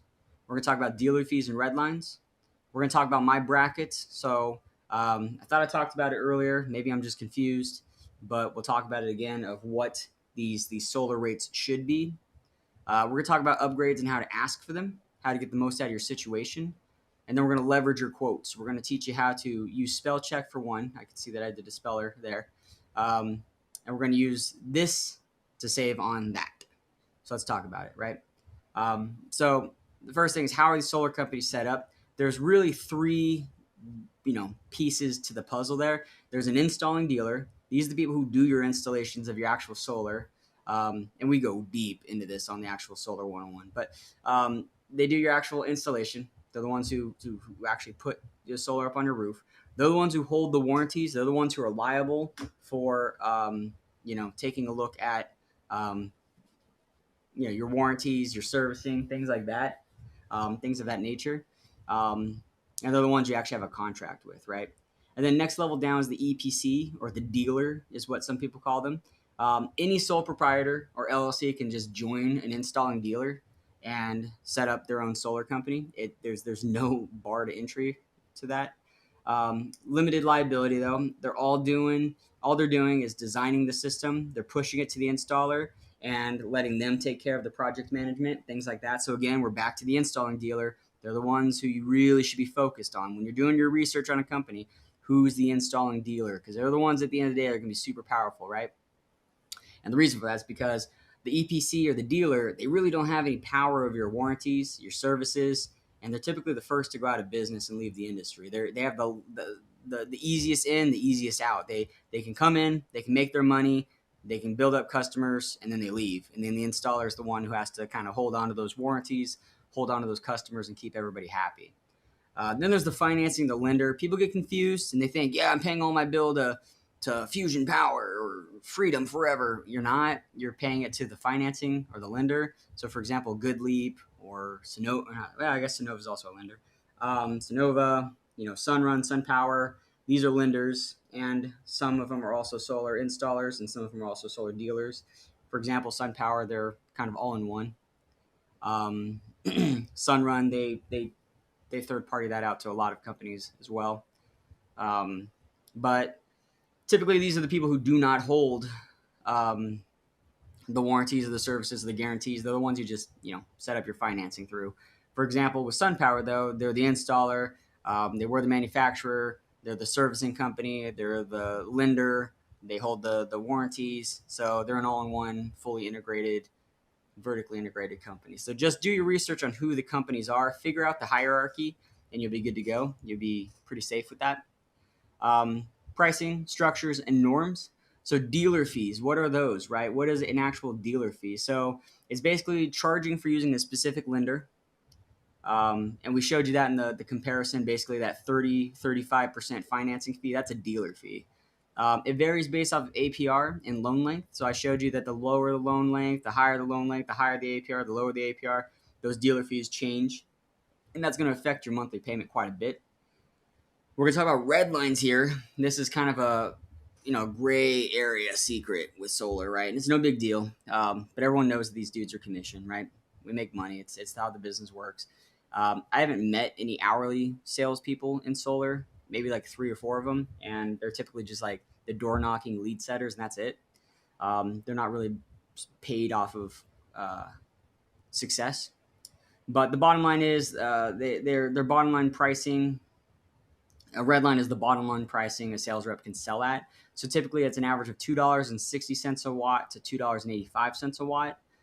It can be as low as $1.85 for cheaper solar, but you should be expecting amendments and change orders and this and that. And oh well, there's a service panel upgrade, so now your pricing is this. And then as these charges come up, we are going to roll them out to you. A lot of companies, they just start people at that $2.60 to $2.85 number, and the reason they start them there is because like, all right, well, we're going to assume costs. We're going to assume that we're going to have a lot of electrical work. We're going to assume that our installers are going to be doing some higher end stuff, and we're going to margin for that, pre margin for that, and that way you don't have to worry about that as a sales team. You just sell it, set it, and forget it, and then we'll take care of the rest. The difference there is if something doesn't come back and you don't need to, you don't get the difference in that pricing. So it's one of those things you want to kind of take a look at and understand a little bit better. But that's neither here nor there. They're about to skip a slide on accident. Did I skip a slide? Yep. So pricing structures and norms continued, predetermined pricing. So this is important. Move my microphone. Most of the time, a solar company will come in with a pre-designed system. If you run into a situation where they haven't done like a basic utility bill audit for you, so they ask for the bill, that's cool. and they haven't done discovery questionnaires with you, this is considered kind of a red flag because as they come in with a predetermined, what you need for a system size without understanding your energy needs, without understanding your goals, and understanding how many kids are you about to, pop out, how many are about to pop off into college, how many people are able to reach the thermostat, are you getting an electric vehicle, are you getting a pool, are you changing this, are you doing that, is your air conditioner old? These really big questions that you need to know. um, you're not really going to get the best system because they're just saying, okay, well, we're going to hope that your usage stays the same, and we're not going to assume that life happens. But if this does happen, you can leverage this in a good way because they're coming in with a fixed price. They're already going to buff up the margins a little bit just to know, like, all right, well, I'm staying below the utility company's rates, so I'm saving the money. So they're going to say yes to this situation. And you'll say yes to it because it's going to make sense financially. But what you don't know is if they're coming in with this stuff, ask for upgrades. And we'll talk about that in a second. But, really, really, really ask for upgrades. So, like, we're going to get you this. It's going to be $45 cheaper than your power bill. Like, cool. Okay. And that's the price. Yeah. But all right, well, let me get some insulation in there. What? I want to make sure that my bills stay low. So let's take a look at my insulation. Let's do this. Let's do that. And it's like, all right, well, I can't change the price. And if they do change the price, then they're more honest because it means like, all right, well, I gave you the lowest price I could. If I add anything to it, then we're in a bad situation. So leverage that and just be like, hey, don't lie, but be like, well, other companies, they'll give me insulation for that same pricing. What can you do? How can you be competitive? Um, there's a million solar companies out there. Don't be afraid to ask for what you need. Um, solar, we're going to bend over backwards for you. We're going to try to make you happy. I front load as much as I can. You can try to negotiate a meal you want. I'll walk away. It's just how it is. So I give people the highest solar at the cheapest rate possible. And we want to give you insulation and energy audits and stuff like that. We want to make it so you're happy and healthy in your home, right? How to combat this though is identify your ideal terms for your loan.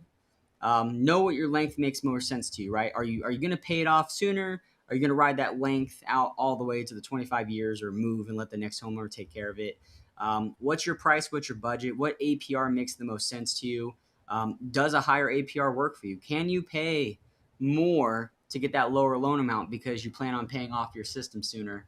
Um, Figure out these things on your internal. I work with customers to say, hey, which one makes the most sense for you? Let's game plan this. Let's figure out your 5-year plan and see how that's going to work out for you. Get that conversation going with the solar sales rep, and try to win the day with that. Here's my brackets though, as I kind of mentioned before, with an escalating lease. You're looking between 7 to 9 cents a kilowatt hour, and that's a lease that goes up, up, up, up throughout the years, between 0.9 to 2.9%, depending on which company it is. There's the solar lease 0%, which I recommend. That's between 10 to 12 cents a kilowatt hour, and that never changes. Then there's the loan financing rate, which is between 11 to 13 cents a kilowatt hour. And then there's a cash price, which is between 3 to 5 cents a kilowatt hour. So if you're looking at solar with a company and you're not within these brackets, renegotiate and be like, well, I think I should be paying a lot less. I think if someone shows you an escalating lease at 12 cents, which I saw the other day in Sun City, walk the heck away from that situation because you're about to get slammed with a lie. So I taught that person, hey, tell them you want a 7-cent rate and see what they say. They called me back, said, yeah, they got me a 7.5 cent. And I said, that's good. You got what you wanted. So we got that person down like 5 cents a kilowatt hour on an escalating lease and got them away from being screwed. I don't know if they're actually going to end up going to that company. I wouldn't after being shown that lie. But those are the brackets.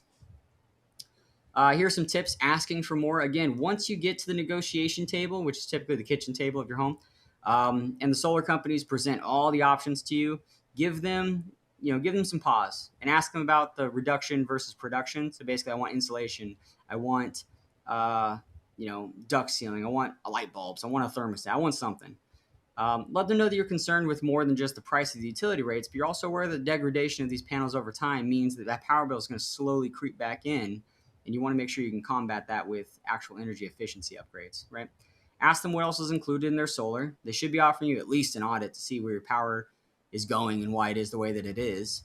And since their pricing is already fixed in most cases, you do have some wiggle room in the deal to kind of make sure that that they're going to say yes when asking for installation or some form of energy upgrade like a learning thermostat or light bulbs, right? So just kind of keep that in mind. These are good things to know. Um, yeah, but um, oops, I guess I got left in there. I don't know how that got caught in there. Cool, whatever. Another tip is leveraging quotes. So try to get at least 3 solar quotes from 3 reputable companies. So one from each, that makes the most sense to you. Use them to compare each other with each other. And what you learned in the Solar 101 module courses and from this stream is, just use that at the negotiation table. When you sit down with a solar company and they see a quote from another company, they're going to be more aggressive. They're more likely to beat it. They're going to want to. The drive of a solar sales rep is pretty much based off of egos. So 7 times out of 10, that's how they're going to react. They want the deal. They want it bad. They get to report back to their sales managers that they're awesome. And they don't like to, have all these appointments set up throughout the day and then realize that, it's not working out for them, right? A lot of these guys are paying door-to-door guys now versus doing it themselves. They want that return on investment. So comparing quotes can bring out their better pricing, the better panels, and it could win out for you.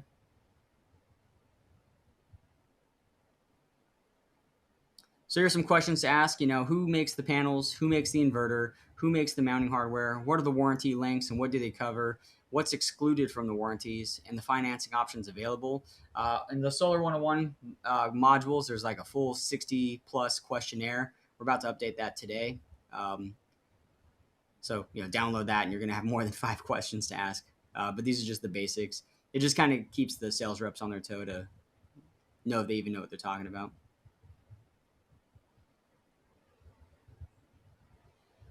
So far, has this made sense for you guys? Has this absolutely worked for you? I know it's taken some time, but this is super important, guys. If you sat here through this and you've been like, all right, I'm taking notes, I'm learning what I need to know before I go solar. I'm going to take this to the solar companies. When they come to me, I'm going to use this to negotiate. This is important stuff, guys. I know that's a lot of information being thrown at you, and that's why we built the Solar 101 course, is because we want it to be as self-paced as possible.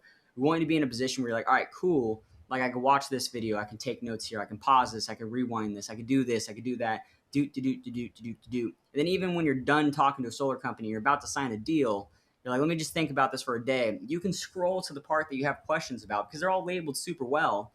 You can scroll to that part of the question and be like, all right, well, what am I doing with this? What makes the most sense? How am I going to win this situation?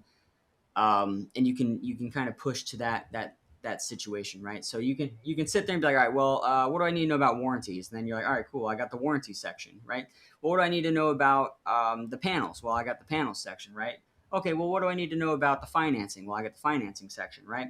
And these are all things you can kind of take a look at, pause, go to these videos, learn about it, get the questionnaire, learn about the utility rates, plan out how you're going to do your deal, plan out what rate plan you're going to be on, and make it make sense. But this live stream is to really get the juices flowing because, again, I'm not sticking around, guys. I'm leaving the solar world. As far as quotes go, as education goes, I'm going to keep it updated because, again, I'm a green realtor. I'm going to need to know this stuff. I'm going to stay on top of this because I want to help people sell their homes for highest and best and fastest and things like that. And we want to be in that situation where we can provide you with all that information as needed as possible, right? I look rough and ragged because I'm a cancer patient. So give me some time here. So I know I look rough and fat, but I know what I'm talking about. I've done this for so long. I've helped so many people navigate solar and get to where they need to be that I want to make sure that you guys are happy and healthy and everything's making sense. So has this made sense for you guys? Is this something that's going to work for you? Are you going to be in a good position where it's like, all right, great. Like I'm winning, I'm working it. I'm happy. I'm going solar. Let's do it, right? We'll talk about me for a second. Who am I? Who is this guy that's talking to you on the screen, right? Again, my name is Jordan Tackman. I was known as the Solar Kid, the AZ Solar Kid. Here's how you can find me. Here's all my fun stuff, my credentials. What I am in front of you is this, right? But the question is like, where am I going? What am I going to be doing? So I'm leaving the solar industry as far as these sales go. I'm focusing 100% on real estate activities. Again, I'm a realtor, right? I'm a green designated realtor. I sell solar homes, guys. It's what my passion has moved to. Like I understand the industry so well, And I've been in real estate doing investments and agenting and stuff like that for so long that it's like this is just the natural progression. The natural movement is like, hey, let's help people who have these solar homes, because we help people save money on their power bills. And I'm gonna be honest with you, that bucket is running dry. Like, we're getting to a point where utility companies suck so bad that it's like, well, let's help the people who already have solar get the most out of their investment. So we're at the tail end of that investment. You went solar 5 years ago because you wanted to save money on your power bills. Now let's get you more money out of your home and help that next homeowner take advantage of that. Because the worst thing that could happen is the next homeowner moves into that house, they call APS, and then they switch their rate plan and they flush everything you've done down the drain. That grandfathering goes away because they were silly and didn't understand it. They were knuckleheads and their realtor didn't tell them anything about it. I want to stop that, and I want to help them continue the savings, because you picked up on a situation where you saved money, you were smart, you locked in your house at a power rate. But let's continue that to the next homeowner. There's no need, and the utility companies are going to let them do it. The utility companies are going to let them change their rate plans, right? And that's just how it is. But anyway, that's how that goes. So I want to help people do that. I'm also a military relocation specialist. So like I said, I'm a veteran of 7 years, right? I want to help people get the answers that I didn't have when I was transitioning from base to base, when I was getting out of the military. Where do I go? How do I find a house? I ended up moving to Florence, and that was actually a blessing because that was APS territory, and that's where I learned a lot about the utility companies after getting reamed by APS back in 2013 to 16. And that was the best time to go solar, right? So I actually got lucky there.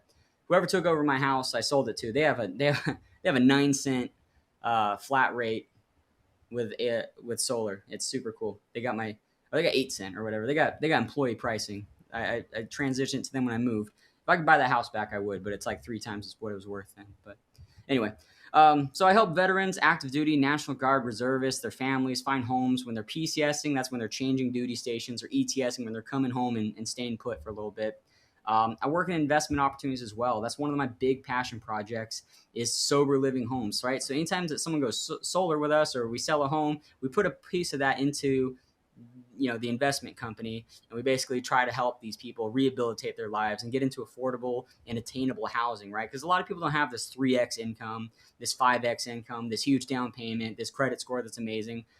We own properties and we actually note them. We hold the mortgage for these people, and we get them in these homes with very, very low qualifications. And we obviously we focus on the sober living homes as well, because we want people off the streets. And I go to Jefferson and 15th by the Capitol building all the time. With my health and my immune system being super low, I can't be out in the public that much, and I can't be in the sun either. Otherwise, I'll fry and get cancer again, a different cancer. But the point is, when we were out there, we were doing this. Like, their stories really spoke to us, and I knew that's just kind of where my passion needed to lie. And chasing APS around isn't saving anyone anything. So I'm gonna let all these solar guys go. I'm created Solar 101. I've been training other solar companies to do what I do, to be an ethical solar sales guy, to learn the right way to sell solar, to learn how the solar stuff really works. I've helped build up little teams and different installers, installing dealers. So I've planted my seed for awesomeness, and I'm sure that's going to flourish and be great, right? So that's just where we're at. What does this mean, though? I'm not around, guys. I'm not going to be. This is the sunset scene. That's what I wrote here. There's no more public quotes. All the referrals are going to be passed to my installing partners. Rock bottom SunPower pricing goes bye-bye with me. You could probably find someone else who doesn't care about pricing, who has the same situation where they have multiple entities, right? Because I have a marketing company, I have my real estate companies, I have my investment companies, I had my solar company, I have a computer company, I'm invested in a massage spa for my fiance and helping build her business up, right? Naturopathic doctors, things like that, dentists. Like, I'm invested in these companies. So solar is just like my side hustle, is what we could call that. And I'm able to just give people solar at the lowest rate possible. But at the end of the month, it really ends there. I have to give it up. Like, my contract ends with SunPower and these companies. But I have to give away all my inventory as well. I got 10 Nest Learning thermostats, 5 Sense monitoring systems, a warehouse full of light bulbs, and a partridge in a pear tree at this point. Like, I need to give it away. I don't want it. I don't want to sell it because that just takes too long. So I'd rather just give it to you when you go solar. Solar 101 is still going to be updated regularly. I'm still going to stay in the education game. My referral program, though, it locks out, guys. If you've been a part of the Advocates program, you've been awesome and blessed, and I've been blessed to know you, but I don't want to keep wrangling new customers and teaching them, you know, how more about solar. Like, you can jump on Solar 101 and refer it out to your friends all you want to, but I'm turning off the water spout. I don't want to be a part of this anymore. I want to, but I just can't be. So the advocates, no more will be accepted. If you're already part of the Solar Advocates program, you're still gonna be a part of an amazing organization. You're still gonna be taken care of. But we fast and furious up in this bia, right? And that means family, guys. So basically, this is the last chance to be a part of my family, my solar family, my Solar 101 community. You can join the programs and you can learn about solar, but you're not going to get all my fun exclusive marketing and conversations, and you're not going to be part of the Facebook and next door groups and things like that, where we communicate and we have a good time. We do events, and we really spread the word about solar in a positive, ethical way. You're still going to learn all this stuff, but you're just not going to be part of the exclusive situation, right? And that's no biggie, right? I mean, that is what it is. But the question remains, why have all these neighbors referred me? Why have all these neighbors chosen SunPower by Shock Solar Energy Solutions, right? Well, we only use the highest quality solar products for your home. If you're thinking about going solar, I really highly recommend you get one last quote from us and shop it around all day, every day. I totally want you to do that. But the thing is, we have the highest, we have the best, and we have it for the cheapest possible. And by cheapest, I don't mean like cheap crap. I mean like affordable, right? Like, I'm told you, I have multiple entities. I have 10 LLCs just personally.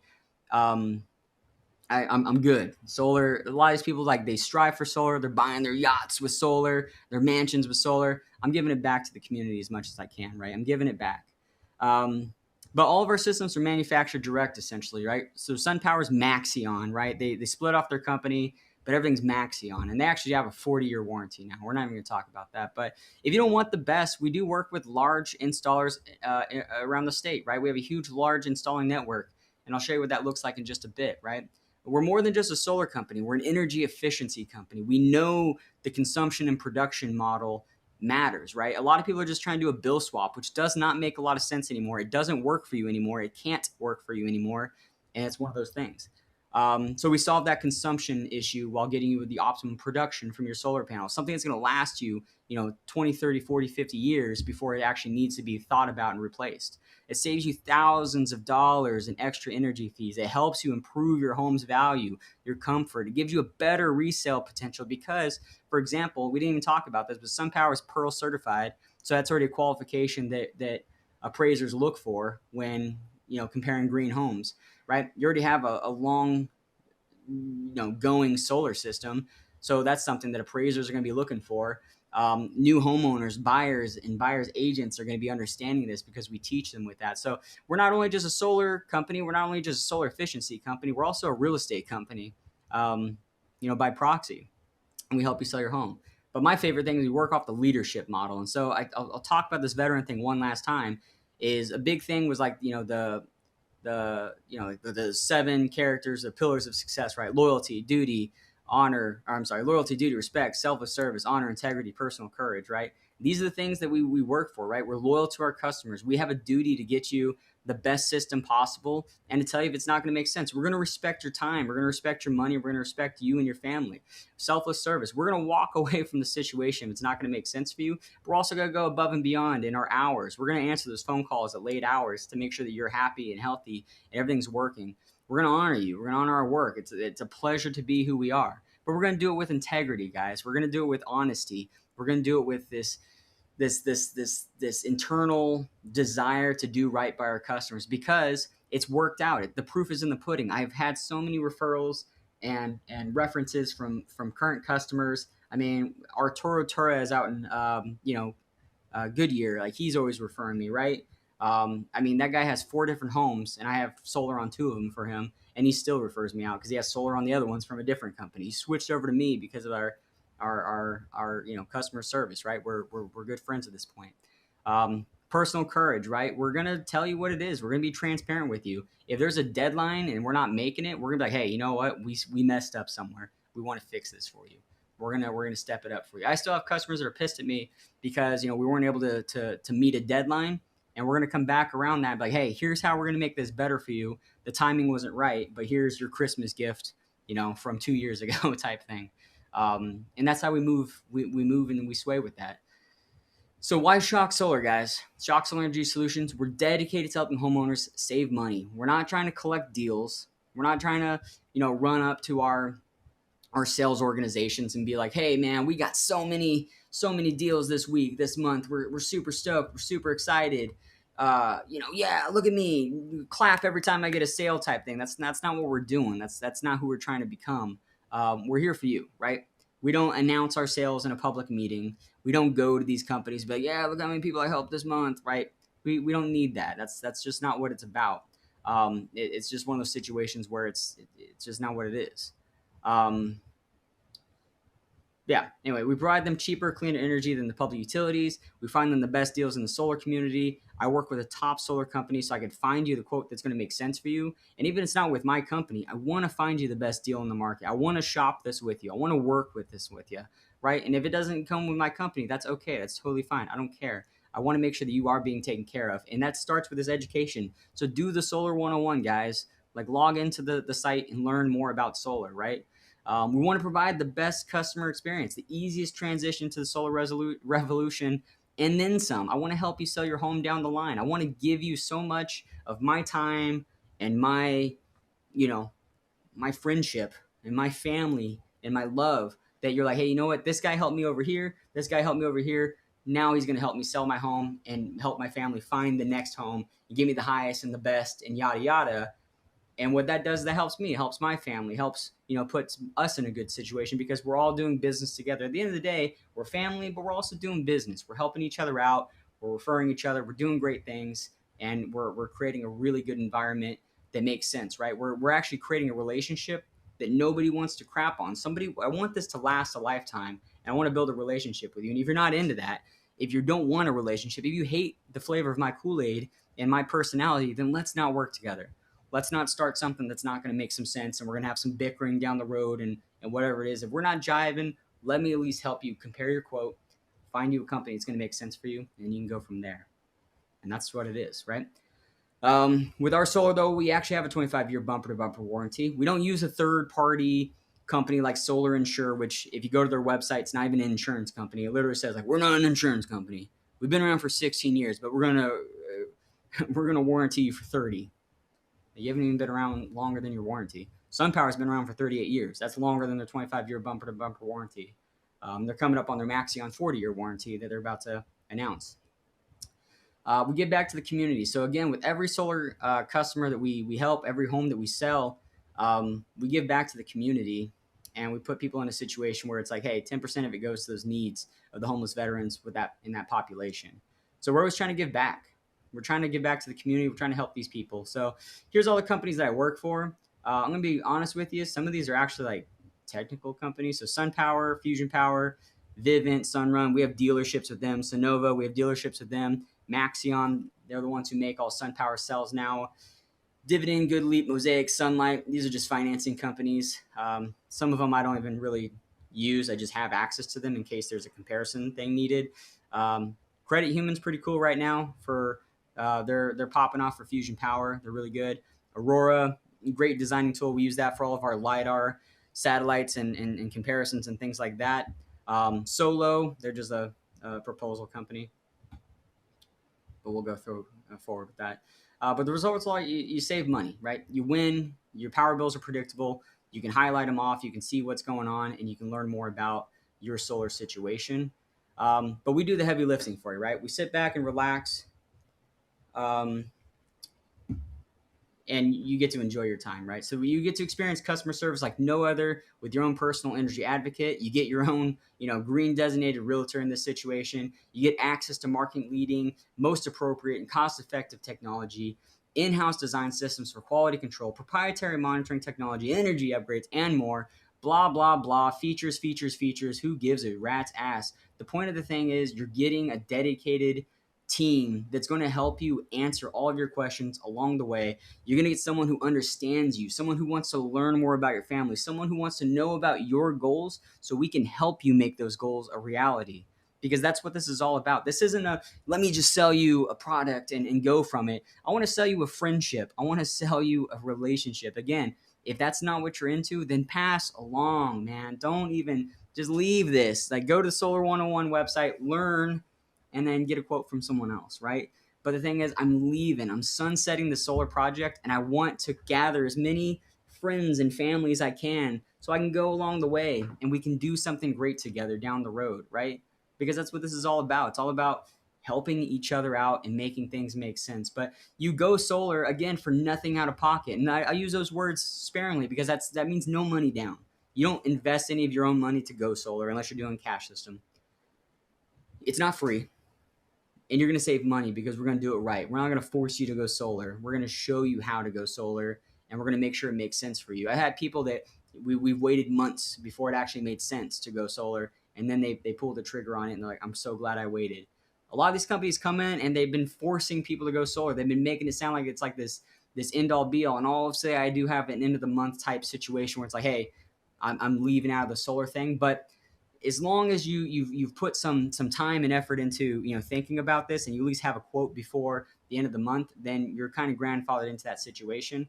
But like I said, the deals with these installers, I'm tapering them off at the end of the month, and I'm getting rid of them, right? So what's in it for me, guys? You're not going to go solar unless you can save money from day one, and what that means is you can see the potential of an ROI from where my bills are, where they're going to be, and an actual game plan to get there.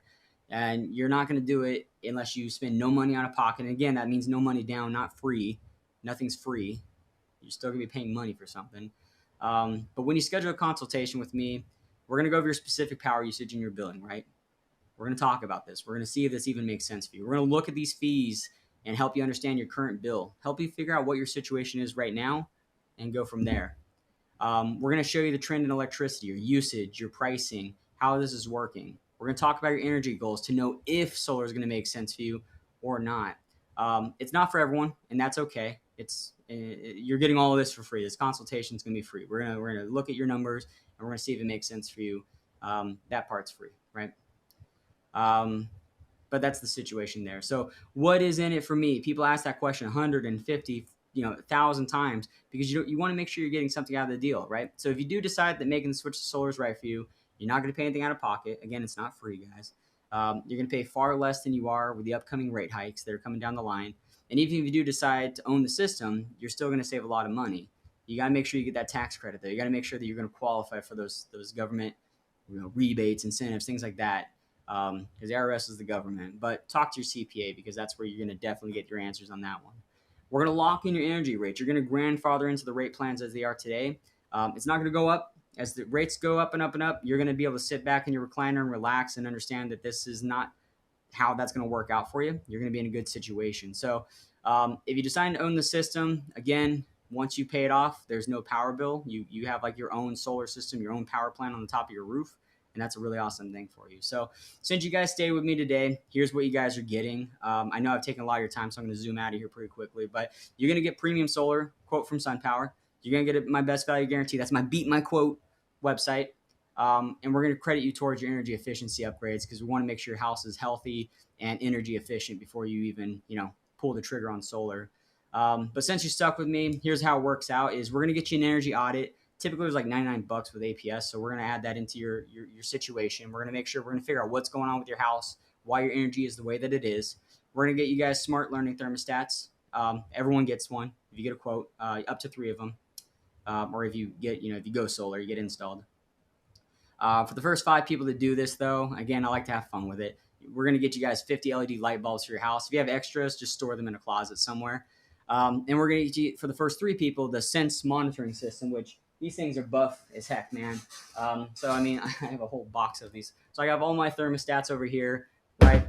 We have the Sense monitoring systems right here. This thing is pretty neat. You guys should take a look at this for sure online. I wonder if I actually have a link to it. But I don't think I do.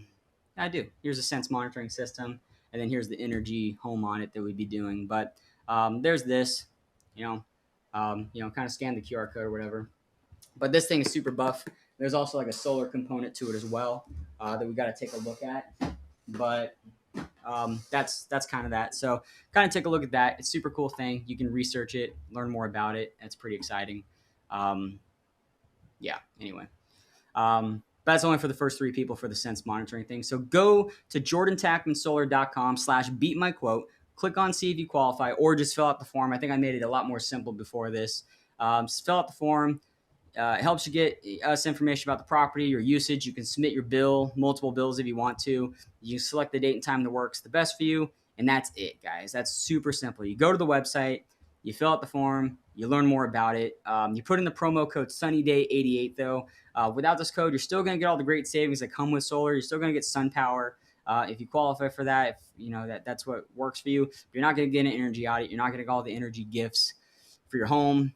And that is what it is. But the last thing I want to do is, like I said, I'm closing out the Solar Advocates program. We have about 150 people enrolled, but not actively doing anything with it, and that's okay. They're still going to get all the trainings and the updates and stuff like that in the solar group. But I want to add you to my top tier referral list, and what that really means is you guys get $1,500 for every referral that goes solar under you. But you have to know about solar. You can't just throw Pizza Hut's phone number in there. You got to be a part of Solar 101's community. You got to join the group. We're going to help you do that. But to give you an example, whenever people start in, they start off on the 4th tier, and I don't like tiers. That's why I want to do this the way that I'm doing it. But essentially, it's like $350 per referral, and a lot of companies will give you $350. As you kind of give them 10, they'll give you more. As you give them 20, they'll give you more. I'm just going to give you guys $1,500 because I want to put it into you guys. Like I said, solar's my side hustle. I want to help grow your family. I want to help you guys get in a better situation. Some people are having a hard time finding work from home. Literally just posting saying, hey, we went solar. Here's my experience. Here's my link. It goes a long way, and it's really low effort energy in your thing. But again, jordantackmansolar.com/beat my quote, SunnyDay88. Check your emails after this. Haley's going to be answering questions. We're actually going to jump off of this pretty quickly here. But that's the situation, guys. I really, really appreciate your time. This has been my last Solar 101, what you need to know before you go solar live. It's been an honor. It's been a blessing. You guys are loved. You guys matter. I hope you guys are able to put in some good energy into your communities.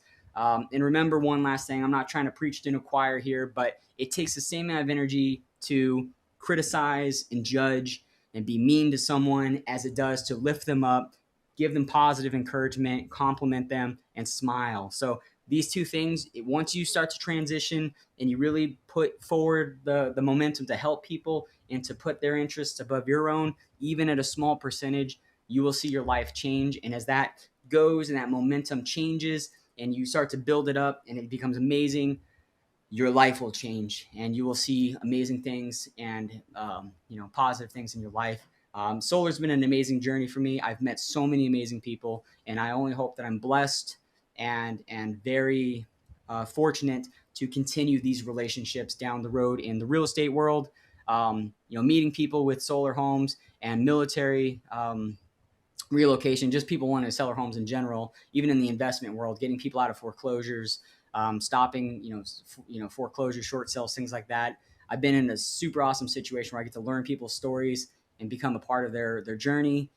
And I hope that you guys can have something very similar to that. And I know that if we become a family and we become friends and we just stay connected one way or another, I know that energy can pass on to you. But again, guys, you guys are blessed. You're loved. You matter. Thank you so much. I'm Jordan Tackman. I hope you guys stay blessed and, just kind of take care there. But I'll be seeing you on the other side, guys. Take care. Bye-bye.